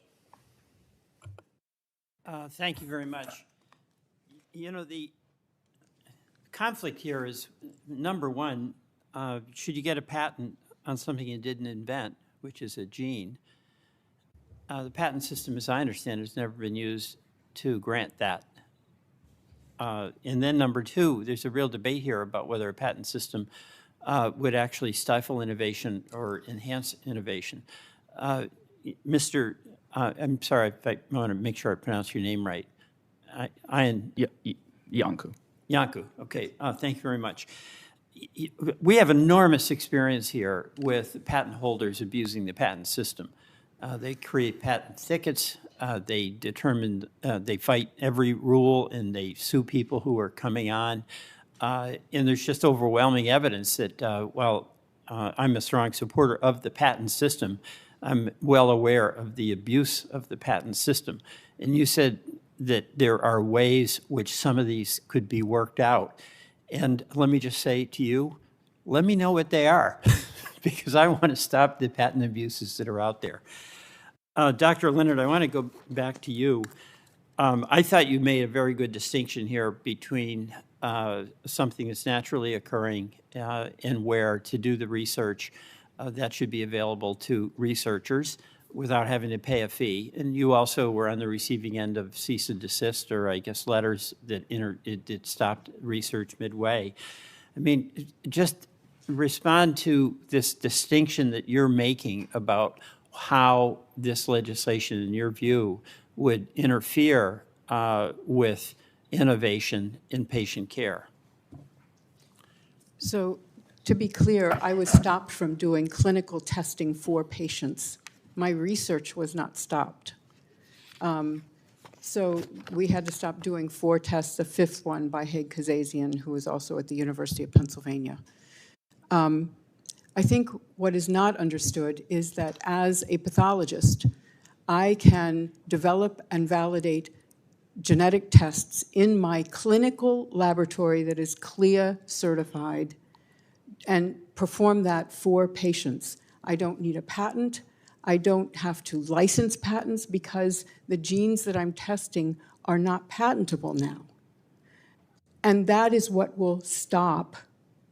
And that every academic laboratory. Just walk through that very specifically, how that would stop, because that's the heart of this. We can sequence a baby and parental genomes of a baby in a NICU, just been born and not looking right. And 25% of those patients, babies, we can find a diagnosis that allows for treatment. If not treatment, then stopping a diagnostic just to interrupt, odyssey. that has to be done immediately.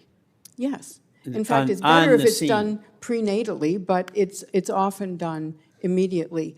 Imagine 20 to 25,000 genes in the human genome, and if even 1/10 of those are patented, then I have to go get licenses or royalty fees or rights to use that genetic information for my patient.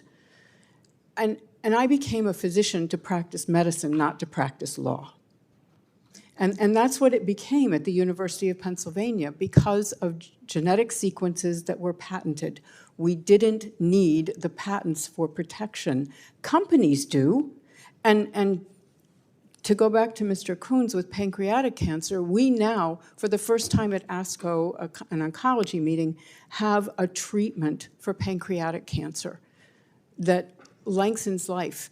And it's not as much of a death sentence. It has the opportunity to turn pancreatic cancer into a chronic disease. Innovations are still happening. Therapeutics are being developed. Molecular diagnostic tests are coming on the market. I don't understand the data being cited, that it's being inhibited. Maybe in AI, in other areas, there is a real need. But right now, I am not seeing the need in medical practice for basically going backwards. So literally going back to that NICU example, as a clinician, you would not be able to do what is necessary for the well-being of that baby. Oh, I might be able to after obtaining 100 or 200 licenses, each at, I mean, the license fees we were charged were $25,000 by one company. We had to pay $120,000 for another. Yeah. We ended up having to pay a fee per test for one test that was more than what Medicare reimbursed us for doing that test. Okay, If- my if I time, my wanted- time is up, so I'm Okay. going to yield back. But thank you very Yes. much, Senator Dr. Welch, Leonard. the specific exchange that she was referencing, which happened while you were not here, was about this bill having a specific provision that says you cannot patent a human gene. And some of the conditions she's describing were before the Supreme Court ruled you cannot patent a human gene. It's important to put these in a appropriate time context. Senator Rono.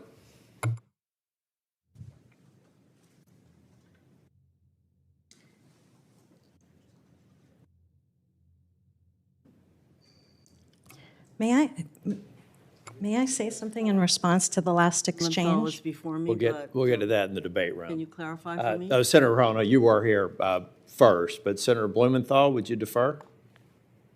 Or Senator Rono, would you defer to I'd Senator be happy Blumenthal? to defer to Okay, my well- colleague from Hawaii. Thank you. I know that patent law is very complicated, and I also know that the Supreme Court and the Mayor and Alice decisions created a lot of uncertainty in the patent system. So I do thank Senators Tillis and Coons for coming up with a bill, which I am a co-sponsor of, that sought to create some level of predictability so that our patent system can be more useful. That's one way of looking at it, I suppose. For Mr. Yanko, you said that the Supreme Court created, or we have an inconsistent framework. Can you just explain why our patent system is an inconsistent framework? Yes, thank you, Senator. So at least two problems at the high level. First of all, there is a substantive problem, as I mentioned earlier. The courts have taken upon themselves to exclude from patenting whole areas of technology without Congress debating that issue or permitting such exclusions. So that's the substantive problem. Second, they've created a framework, the two-step Alice framework that the Supreme Court articulated in Alice has become very difficult to apply by the lower courts and for practitioners to understand what the outcome would be. So a procedural framework has created a lot of confusion in the space. So do you think that the Patent Eligibility Restoration Act would help to restore some level of predictability? Would you support this act? Yes, I do believe that PARA fixes those issues. It addresses the substantive problem and allows Congress to actually decide after a proper legislative debate what's in and out of the patent system. And it also addresses the procedural problem, and it eliminates the confusing two-step two-step process that the courts have implemented. Another thing, just if I may, very quickly on that procedural problem. One of the concerns that have emerged from the court's jurisprudence is that the courts are effectively commingling areas of patent validity. The Patent Act of 1952 created distinct areas of analysis, distinct lanes of analysis. For 101 is one lane, but then we have a separate statute for novelty, and a separate statute for obviousness, and yet another one for adequacy of disclosure and claiming. The Supreme Court's jurisprudence commingles all of those things. PARA fixes that problem. The fact that the Patent Court has asked for clarification from the Supreme Court and they have chosen not to provide that clarification says to me that Congress has to step in. You also said that we are moving, there's a push towards secrecy. I think that is not what we want to promote at a time when sharing of information, even if maybe the patent system has its own limitations, but that at least provides some level of information that others can build upon. So moving toward forcing people, I suppose, or directing people toward resorting to trademarks, for example, is not the way we should be going, I would think. That's right, Senator. It's detrimental for the United States in general, and it's detrimental for further add-on innovation.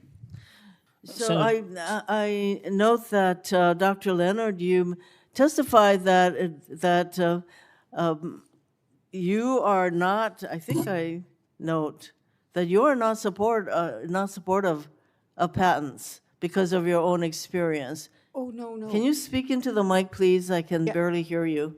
Well, I was speaking softly because you were still speaking. Sorry. So in No, light I am of fully in the support- desire to share, I am fully in information? support of patents. I just do not think that any one patent should control a human genetic sequence, a pathogen genetic sequence, an association between a biomarker and a disease. Those things are needed for free use in medical practice. That does not mean that building on understanding that a gene is associated with a disease and I'm going to make a treatment for that, that treatment should be patented. That takes a lot of effort and a lot of money. But the basic information that we use in medicine should not be patentable. Thank you, Mr. Chairman. Senator Blumenthal. Thanks, Mr. Chairman. Thank you all for being here. I want to add my thanks to Senators Kuhn and Tillis for their hard work. And just try to bring back to everyday lives of people. I'm a lawyer. I know very little about patent law, I have to acknowledge. But I do know that our patent system can impact the prices that people pay for pharmaceutical drugs. And I think we can all agree that we need a patent system that works for our innovators, our companies, for their investors and researchers, but also for the everyday American who wants to buy drugs at the lowest possible prices. So let me ask you, Dr. Leonard, and others should feel free to add, what impact would potential patent eligibility reform have on patient costs and access? So prior to the Myriad decision, Myriad charged $4,000 for sequencing the BRCA1 and BRCA2 genes that that can identify high risk of breast cancer. Today, and granted, technology has changed a lot, but today we do over 80 cancer genes for a few $100s. So also, before enforcements from Myriad, the prices that laboratories doing BRCA1 and 2 testing were doing were higher than the laboratories who were stopped from doing that testing. Myriad would not accept Medicaid payments because they were too low. And when I was stopped from doing ApoE genotyping in my laboratory at the University of Pennsylvania for Alzheimer's disease, by Athena Diagnostics, they charged twice the price to do that test than I was currently charging in my laboratory. So patents do increase the cost of care, rightfully so when there is a huge investment like creating a new diagnostic that is able to treat pancreatic cancer or other cancers or things like that, or the CRISPR technology that treats a baby in utero for a genetic disease. I mean, there are technologies that need to be protected by patents. Senator Blumenthal, if I may, the issue here is not about whether patents are allowed or not allowed. It's about what level, at what level of innovation is that allowed. If you allow a patent on the fundamental building block, the abstract idea, the law of nature, you're going to only allow one patent owner to control everything to do with that law of nature or mathematical relationship or whatever it is. So that is one way to do it. The way it's currently done is that if you can take that law of nature or that mathematical formula and apply it to a particular diagnostic test or a particular device or a particular product, you can get a patent on that. And that promotes innovation, right? Because as you develop a product, you can benefit from that patent. But it also permits more innovation because there are more products, more competition, more choice, more broad-based innovation. And so that is the current system. And moving towards a system where there's more patents of higher level basic building blocks is what we want to avoid. I would like to respond, sir. The concern that Dr. Leonard brings up around bad actors, who are not allowing licensing or sending threatening letters and all of that, as an advocacy organization, we would be happy to work with you and bring that out into the sunlight and put pressure on them. But I don't want that to be a reason why we don't push forward with this legislation. There are bad actors in every aspect of healthcare and folks who abuse things. But the reason why people look into creating new diagnostic tests for a lot of the conditions that we care about, including Alzheimer's disease, is because there is investment in them. And it takes years, and it takes study and going to the FDA and a lot of work. And the patent becomes public and allows individuals and other clinicians like Dr. Leonard to replicate those tests and be able to use them in their practice. So there is benefit to it. And when the remarks that keep saying everything is fine, there's a lot of different tests, I just want to bring up very quickly a study by SMU professor David Taylor. He demonstrated that there were negative impacts on investment-making decisions, and he interviewed 475 venture capital and other private equity investors to study the impacts of the Supreme Court's decisions, and he found 74% of investors considered patent eligibility to be an important factor when their firms decide to invest in companies developing new technology, and 62% agreed that their firms are less likely to invest given the unavailability of patents. Well, I appreciate those points. The best laws on the books can be abused, but we want to try to achieve a system that prevents, in effect, profiteering and manipulation of the system. When I was Attorney General of the state of Connecticut, I sued companies because they engaged in extending patents by changing the color of pills or whatever. But we want a system that is as immune as possible to abuse and protects the costs of discovery and research. Obviously, failing to do so would discourage it.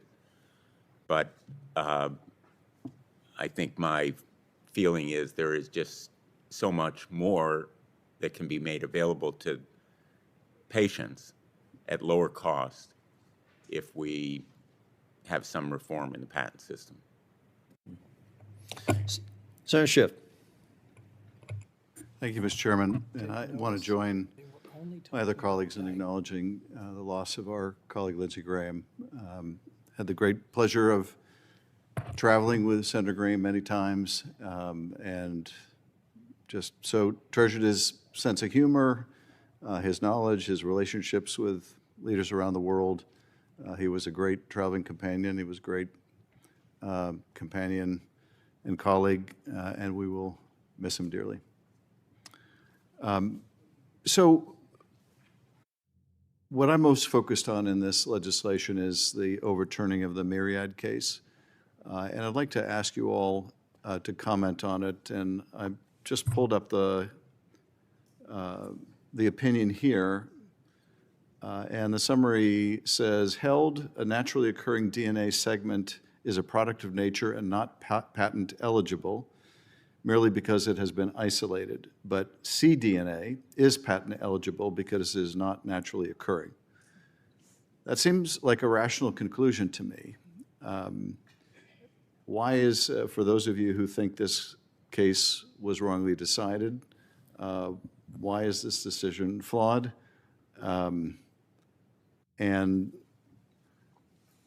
I'd ask you all to comment on what's obviously a balance here, which is we need investment in these new tests and treatments on the one hand, and we want to incentivize it. And by providing a patent, you have security for that investment and a way to encourage investors. At the same time, if you go too far, then you give companies a monopoly on tests and treatment that raise the cost for everyone and make it potentially prohibitive to discover disease. So, but tell me why those of you that think that was improperly held and needs to be overturned, why that holding is erroneous.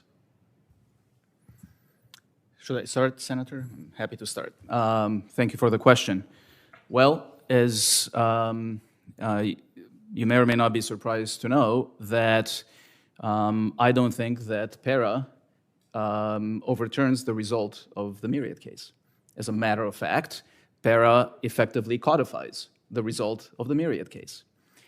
Indeed, PARA expressly says that things that occur naturally, or in particular, human DNA as found in the human body, including human DNA as found in the human body that is isolated, which is the first half of the Myriad holding, should not be eligible for patent.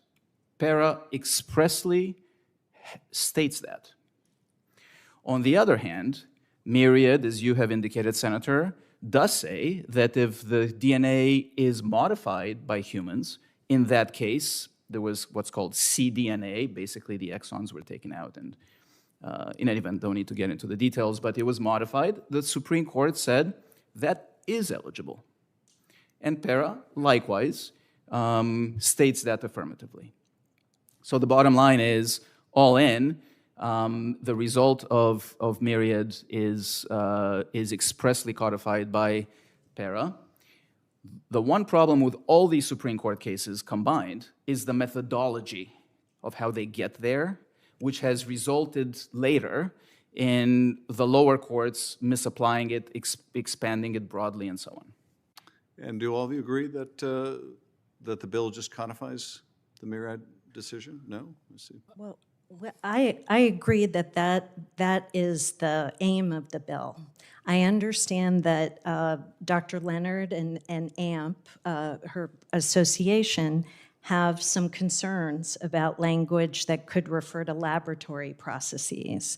And before you arrived, Dr. Leonard talked about some potential language that they could propose, which I think everyone here would be open to, because we want to get this over the finish line. And the aim of this is to make it clear that human genes, whether isolated or found in their natural state, are not patent eligible, and we all agree on that. So if there is something that needs to be done, rather than sort of rallying opposition to the bill, let's work together to clarify and make sure that absolutely it's codifying Myriad. Mr. Chairman, may I allow the other witnesses to? Oh, please do. Senator Schiff, I'd actually told Senator Durbin if he wanted to leave, I wouldn't begrudge him, because I'm considering this part to be the debate round. You know how we've done it in the committees. I know Senator Coons has. There's some issues where I've noted people. What's the topic being discussed? We've gotten so far from the topic in this chat. So this is a Senate hearing about patent law.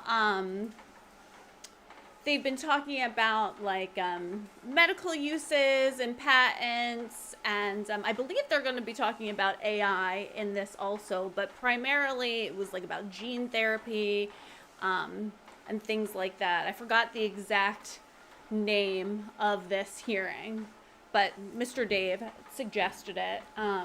Josh Hawley will be here. That's primarily why I chose this particular hearing. And we all know how much I love Josh Hawley. But Aurora, you really didn't miss a lot. This isn't a super interesting hearing, to be honest. Really they've gone back and forth, just to summarize, just going back and forth talking about like patent law.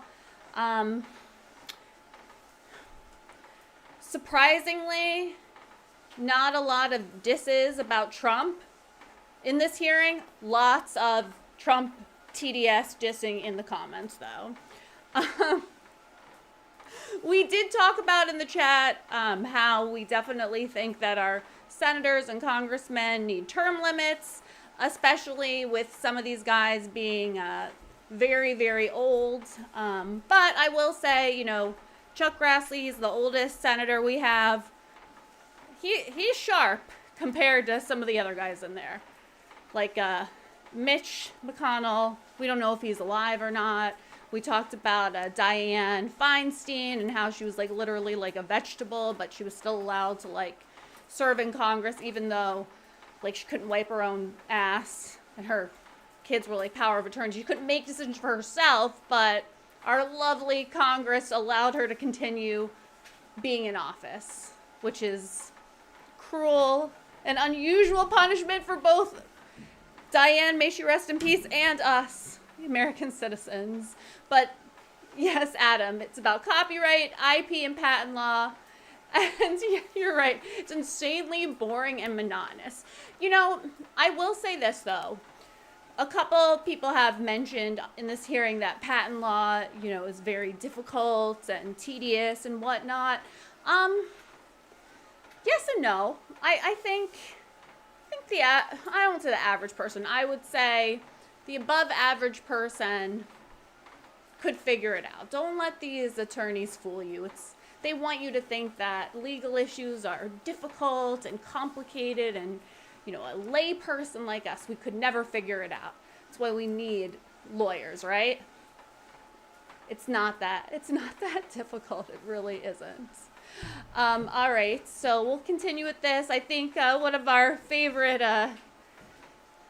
subscribers in the chat's leaving, David Bryant. Good night to you. Thank you so much for being here tonight, but let's continue. Taking notes or furrowing brows, and I just believe in open, honest communication to get the most out of these hearings. So please continue. Thank you. I'd love to hear from the other two witnesses who haven't spoken to this. So I think, I don't know if this was intentional or just an oversight, but just one example as to why there might be some confusion about this. So you had noted that in the summary of the Myriad case, the Supreme Court ruled that isolating a gene does not make it patent eligible. It is still a human gene, a product of nature, and can't be patented. In the portion of PURA, for example, that talks about human genes, it says that something that's purified or enriched counts as being modified. It does not say isolated. Later, when it's talking about a different type of invention about natural material, it does say isolated, purified, enriched would make it,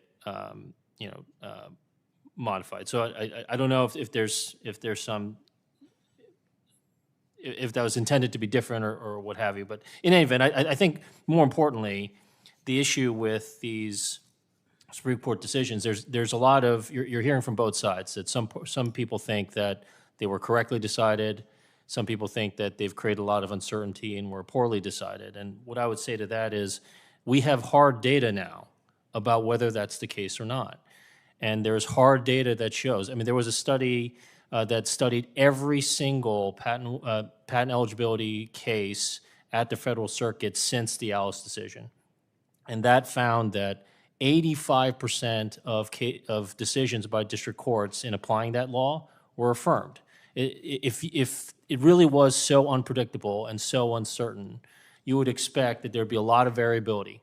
Judges don't know what to do, it's a mess, they do their best, and the Federal Circuit doesn't know what to do, it's a mess. You would not expect to see that level of uniformity in the data, but that is what we see. And so I think that data shows that, in fact, after more than a decade of experience, the proof is that it's predictable, it's consistent. In fact, it was one of the most predictable patent law issues that the study looked at.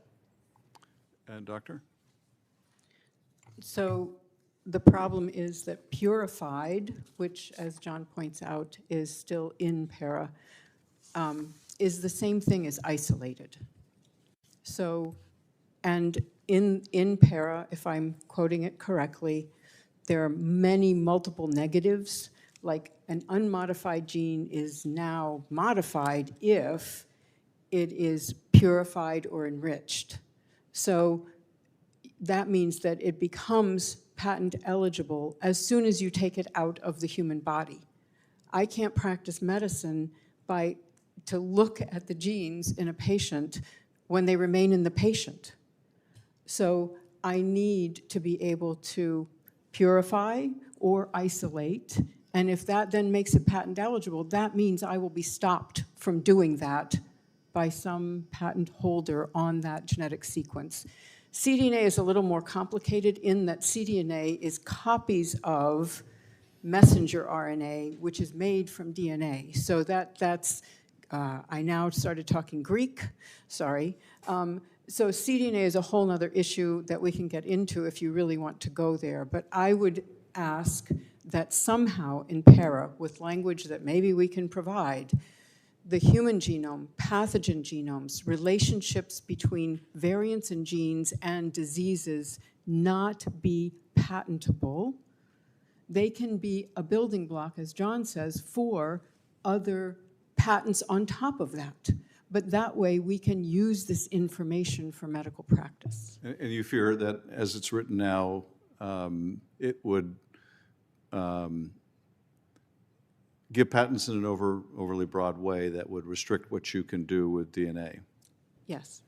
Actually, we have Senator Hawley coming, and we'll let him ask questions. Senator Hawley, you're coming in the middle of our debate club, but we're gonna come back to you.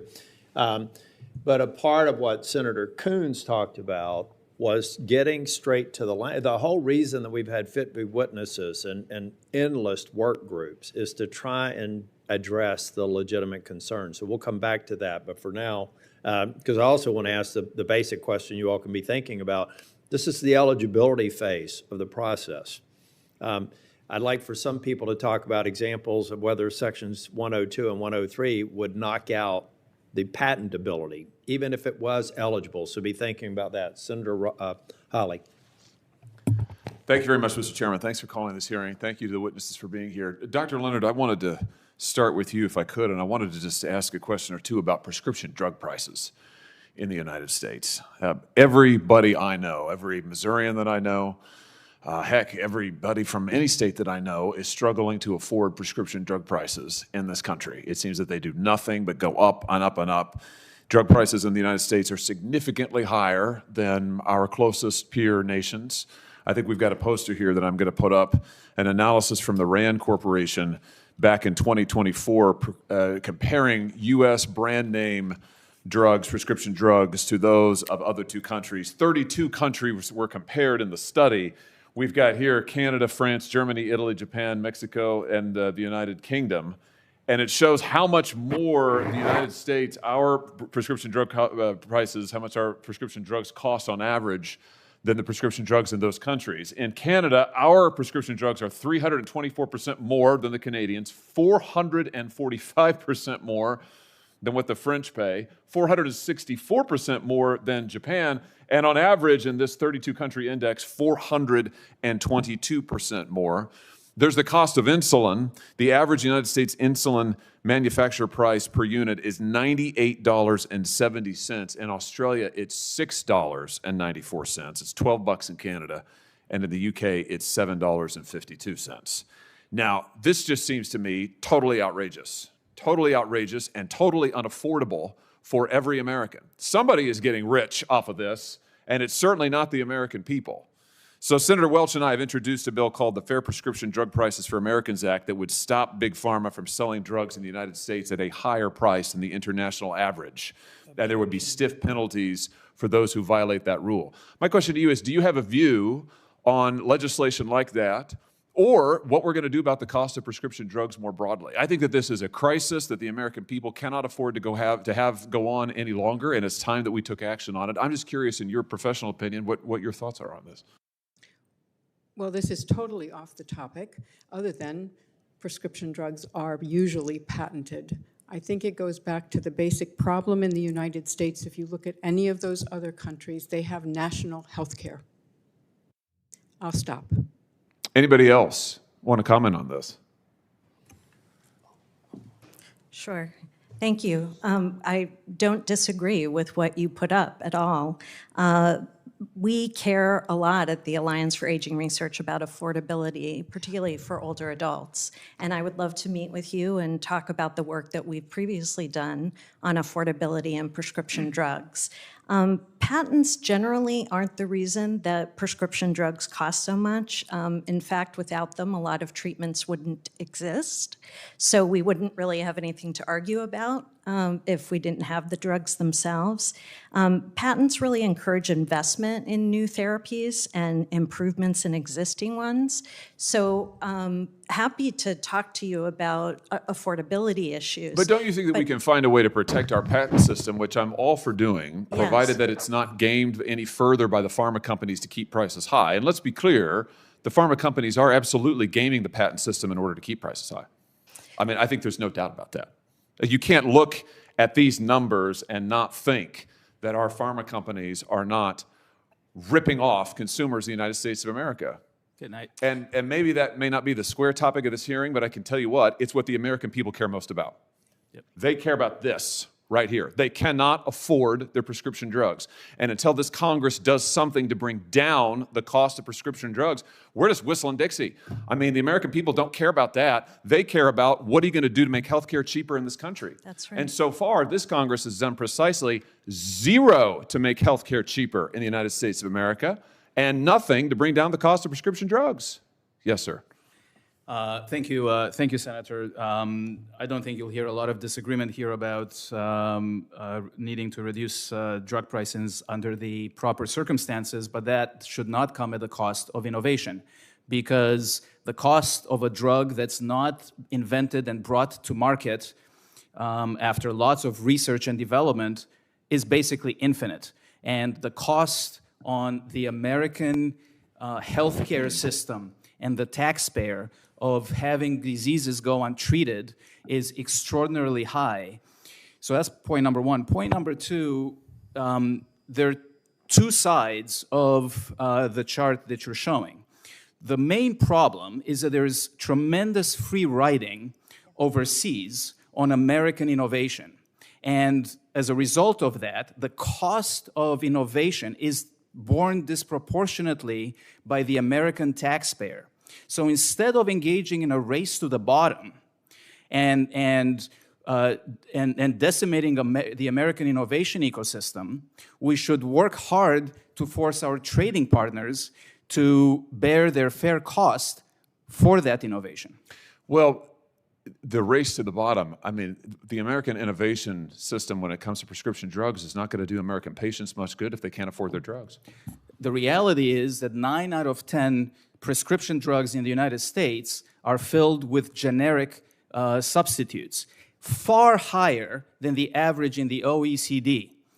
In the end, I agree with you, but the way to do it is to force our trading partners to bear their fair cost, which will decrease the cost to the American taxpayer. I wanted to say to the various companies who hold the patents on these various drugs and are selling them that you can set whatever price you want in the international market. It is a global market, but you cannot price gouge the American people. Well, there are foreign governments that prevent that, and that's off the topic here, and I'm not an expert in that issue. Well, why shouldn't we prevent it? I mean, this is my point. I mean, why are we allowing the American people to get the shaft here? Other governments are protecting their citizens from high drug prices, but we don't, and we're told constantly, well, that's the price of innovation, so you just have to suck it up, Americans, and pay the cost on, oh, you can't afford your drugs, you can't afford your insurance, you can't afford to go to the doctor anymore, but we've got a great healthcare system, it's all innovative. It doesn't do people much good if they can't actually get to the doctor. You're going to say something, Mr. Lee, and then the chairman, I think, has had about enough of me. I want to get back on, and if it relates to para, you can speak. If it relates to the broader issue, I think it's something that we've debated ad nauseum. And quite honestly, the cost of a drug and a therapy that could save millions that was never invented is zero. Yes. Okay?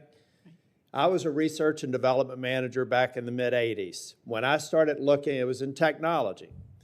But when I had a smart person come into my office and say, we have a promising new technology, I need thousands of dollars to invest in it to bring it to market, my first question was, number one, do we have is it technologically viable? Number two, are we going to have a long enough horizon to recover our investment to make this work? And if the answer was a question, that R&D person went back to R&D and worked on another project, and I didn't authorize that project. Now, if you want a real working example on when government gets wrong, and this is all I'll do before I get back to para, on artificial drug pricing, go listen in to some of the minutes of the board meeting notes about 6 months after the Inflation Reduction Act was passed, when they noted that 60% of their small molecule research budget had been slashed. Then what happens to the people that were hoping on that innovation to save them? So the problem with Washington is we have an oversimplified approach to solving a legitimate problem.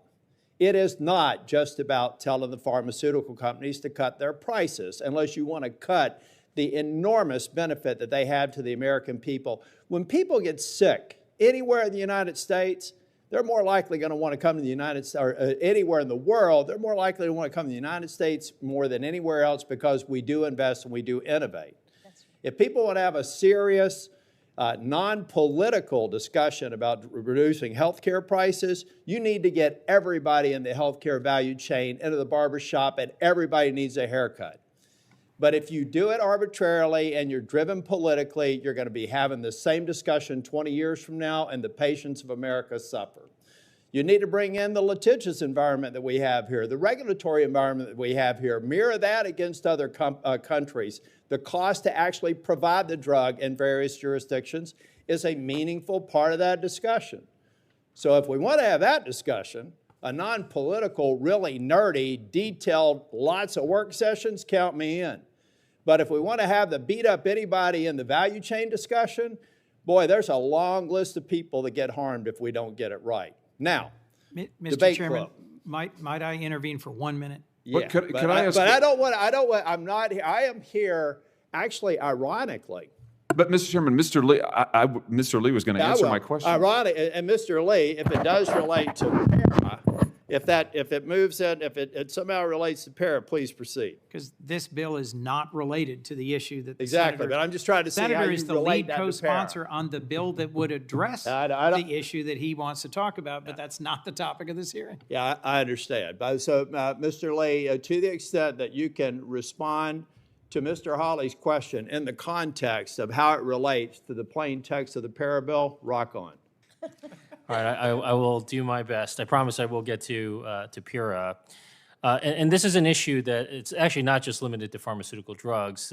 High prices are something that Americans are really struggling with in a lot of different areas, pharmaceutical drugs being one.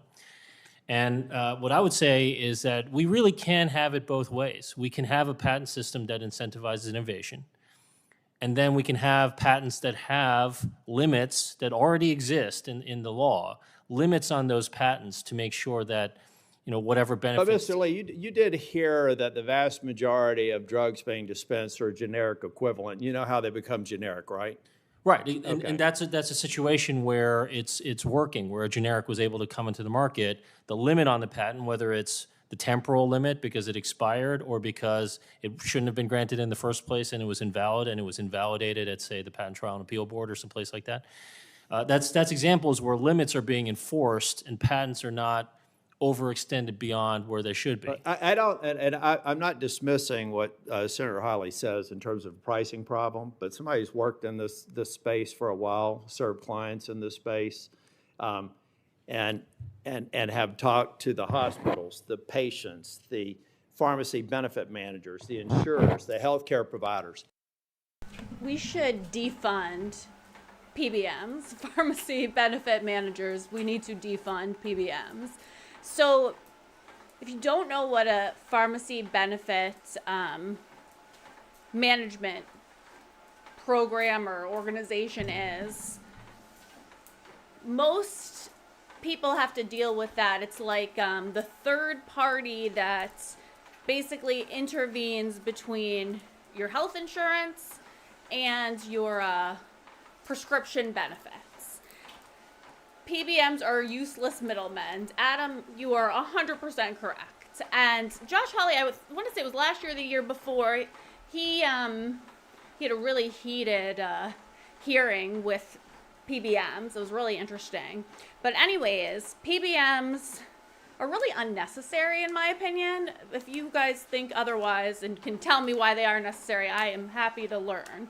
But like Adam said, they're basically the middlemen, and they actually cause like a lot of issues because they're supposed to be, you know, advocating and helping patients get the best price possible and negotiating, you know, rates so insurance companies can save money and then pass those savings on to patients, but that's not how it works whatsoever. And actually, I believe in that hearing that I was referring to, you know, we found out that like PBMs actually are like keeping the rebates and consumers are paying more instead of less. They're just keeping the difference. So I really don't even know why they're still around.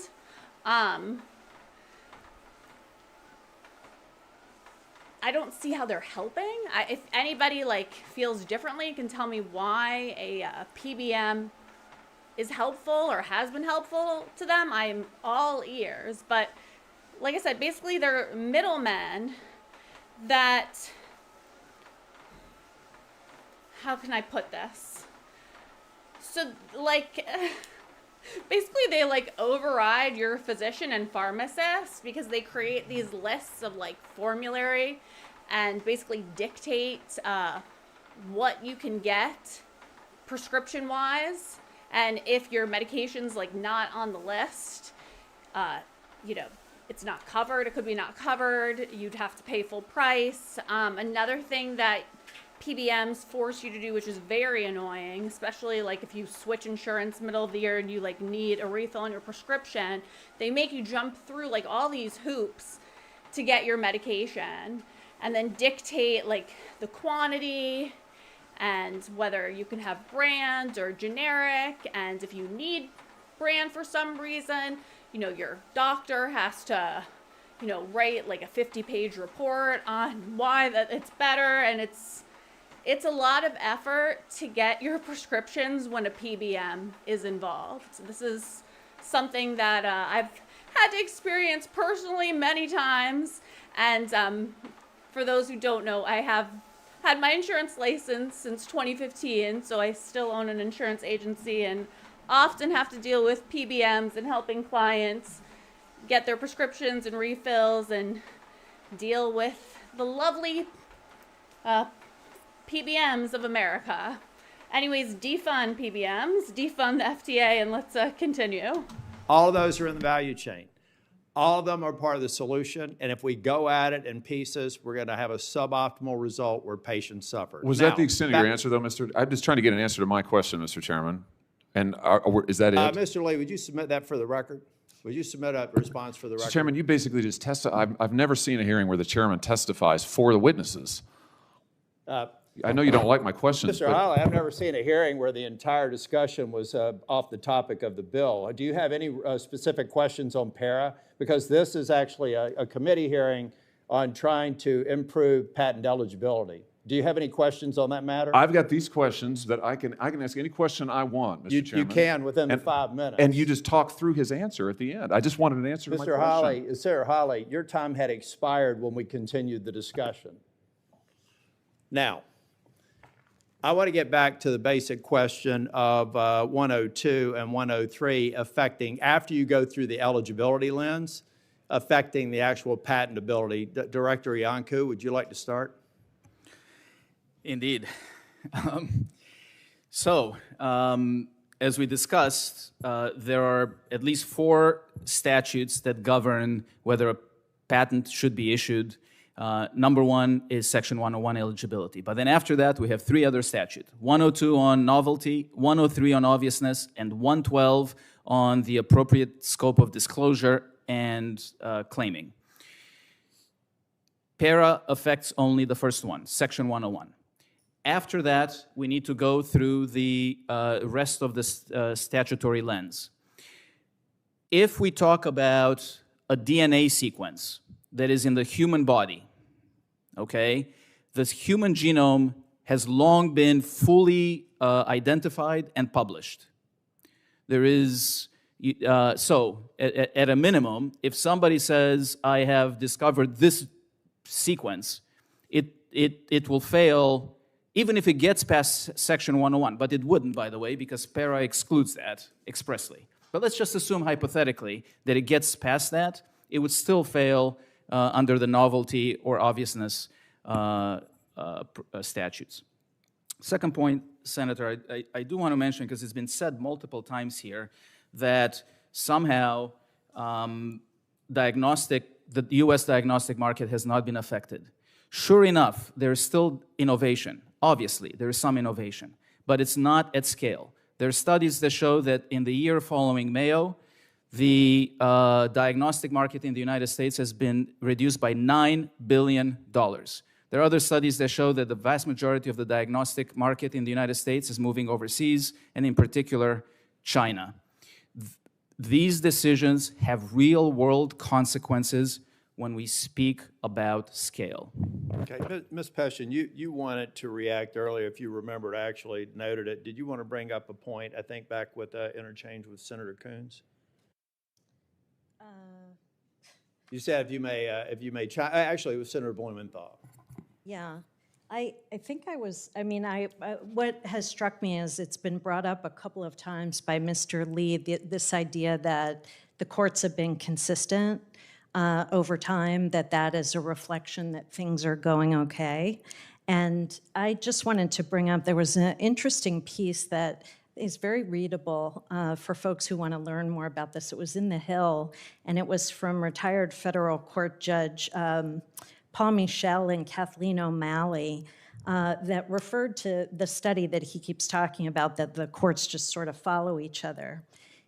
They stated together that this review was misleading, that it's true that expert lawyers can predict the likely outcome of Section 101 disputes, which generally involve finished products that have already been brought to market.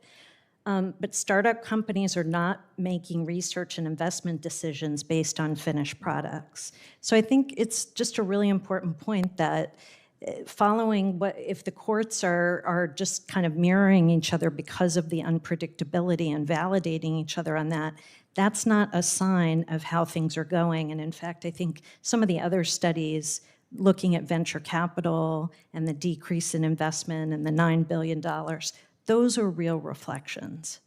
Mr. Lake. Thank you, Senator. So I'm not familiar with the particular comments from Judge Michel that were quoted, but what I would say is that the study conducted in the Iowa Law Review looked at every single Federal Circuit 101 decision from, I believe, 2012 to 2023, over a decade. It didn't distinguish based on finished products or any other kind of product, every single case. And it found that it was extremely predictable. And so, I mean, the 101 inquiry, I mean, I was a former judge. I decided 101 cases in my court. I could tell you the 101 inquiry is difficult. It's a complex inquiry. It's hard. But is it unpredictable? Is it uncertain? Is it unworkable? The data shows that that's not true.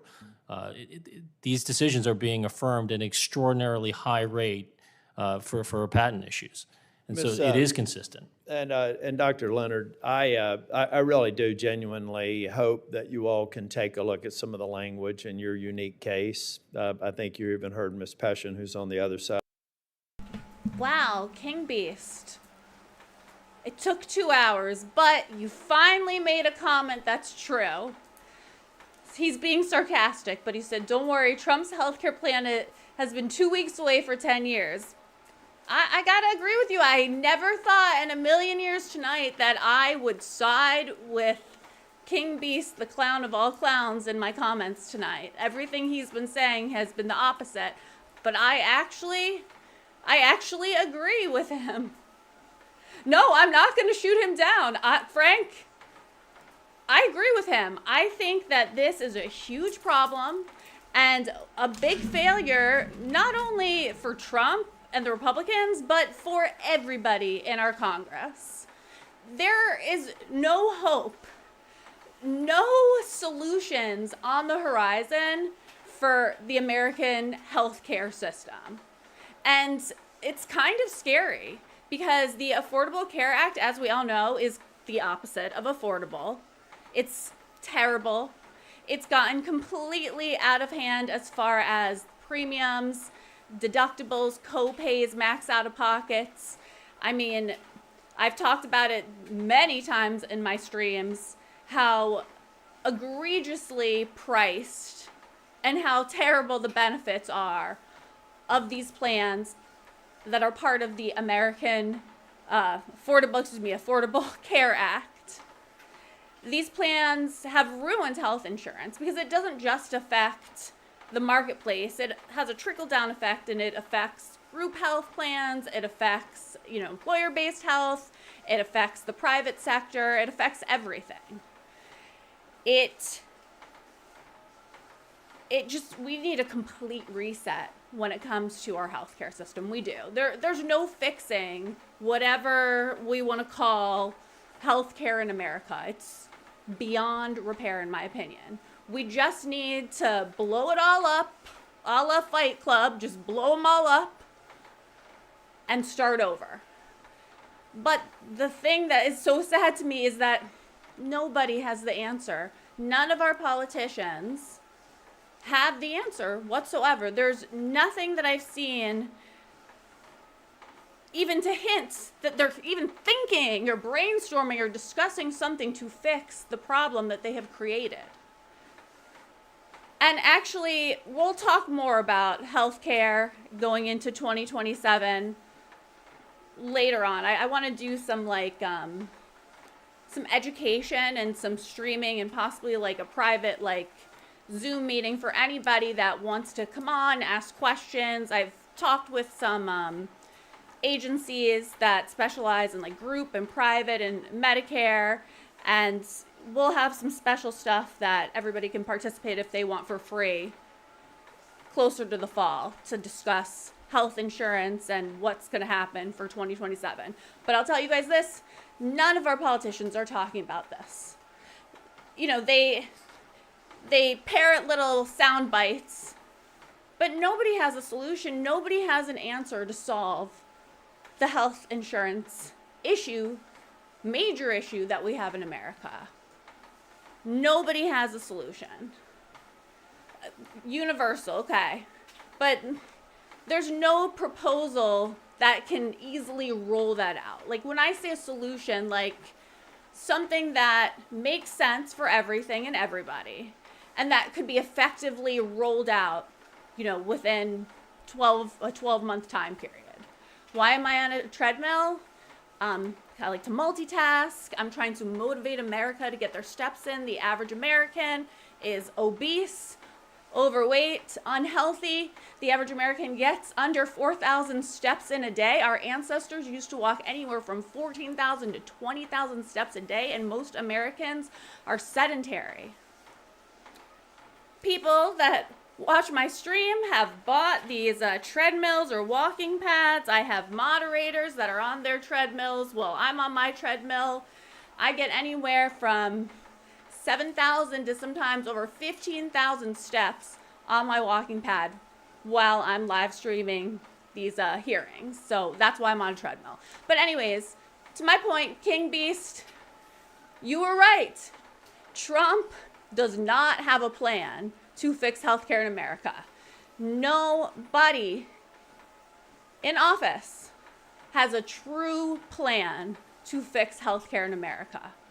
And we need something, we definitely do, but this is just not a priority for our politicians right now. They're just busy arguing about, whether you need to show ID or not at the Olive Garden or to vote.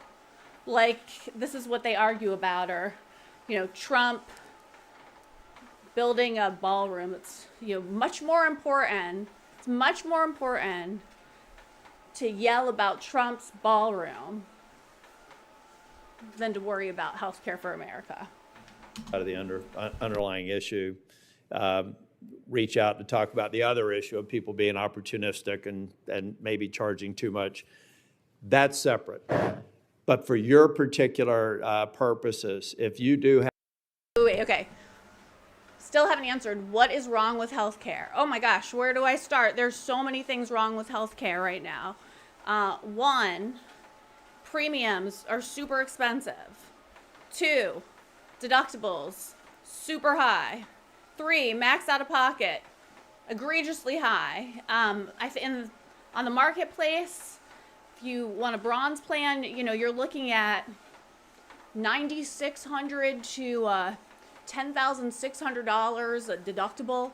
Doesn't cover anything, including prescriptions, until you meet close to $11,000 per person, $21,000 for a family, and that's on top of your premium. On top of your premium, okay? So that's number 1. 2, on the marketplace, typically there are not a lot of PPOs, and a lot of counties don't even offer a PPO. You have a HMO typically, maybe a POS or an EPO. With an HMO, a lot of people have issues finding providers that are in network. An HMO, typically you have to go through a lot of steps. If you want to see like a specialist, for example, you have to go to your primary first. You have to get a referral. If you want like an x-ray or something like that, you have to get a referral. Everything's a referral, so you kind of have to go to the doctor twice. So you're like double paying for copays. You know why the premiums and copays are so expensive? Because everyone thinks that healthcare should be free. There's no free. Someone always had to pay. Ghosted, you are 100% correct. You nailed it. And that's what pisses me off when the Democrats yell, oh, Trump took away health care. Trump took away everyone's health care. People don't have health care because of Trump. No, this is what happened. Oh, wait. But the last part is he took away everyone's health care and put more money into billionaires' pockets. But the truth is, he didn't take away anybody's health care. What happened was during the COVID lockdowns, we had the American Rescue Act, which gave people higher subsidies because people couldn't work during COVID. It was always meant to be temporary. So over the last few years, the American Rescue Act was able to continue, so people were getting very high subsidies, okay? It was based on your income. But here's the thing. People were getting subsidies and some had 0 premiums or, under $100 premiums, but it wasn't free. Our taxpayer money was subsidizing the premium. So let's say you had a plan that cost, let's say it's a Blue Cross Blue Shield, and it's a $2,000 a month premium. But because of your income, you don't pay anything. It's free for you. You're getting a $2,000 subsidy or tax credit based on your income. But it's not free. That $2,000 is being paid by the taxpayers, by us, to Blue Cross Blue Shield. They're getting subsidized by the government for the premiums, okay?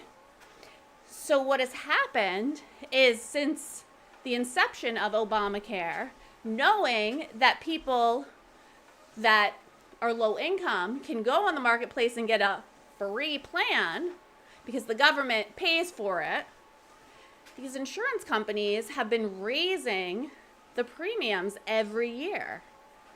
Because a normal person, hard-working American, they can't afford to pay, $2,000 a month for health insurance. That's a ridiculous price, right? But since we're subsidizing it, the government, we are subsidizing it, the trillion-dollar insurance companies are getting that money, okay? So to circle back to the comment by Ghosted, Dems keep yelling that, Trump and the Republicans took away people's health care and we should be paying more taxes and we should subsidize more people so they can have affordable health care, free health care. But what they're really saying is we need to tax the hardworking American more so we can pay premiums, high egregious premiums, back into our friends at major insurance companies. So their board members can get paid hundreds of millions of dollars for being on the board of United and Blue Cross and Aetna and whatnot. And then they can take that money they're getting that's subsidized and paid by the taxpayers, and they can use it to fund our campaigns, okay? So that's what's really going on. And that's my story about healthcare. But anyways, it is midnight on, it's Wednesday now on the East Coast. Thank you guys so much for joining me tonight. We're gonna stop right here. We'll finish up, I don't know if we're gonna finish up this hearing tomorrow. There's some other more interesting hearings. I really just wanted to hear Hawley. So that's done now, so we'll probably do a different hearing tomorrow. But I'll be back probably around 8:30, 9 o'clock Eastern tomorrow, or tonight, technically Wednesday. But thank you guys so much for joining me, and I'll see you back tomorrow.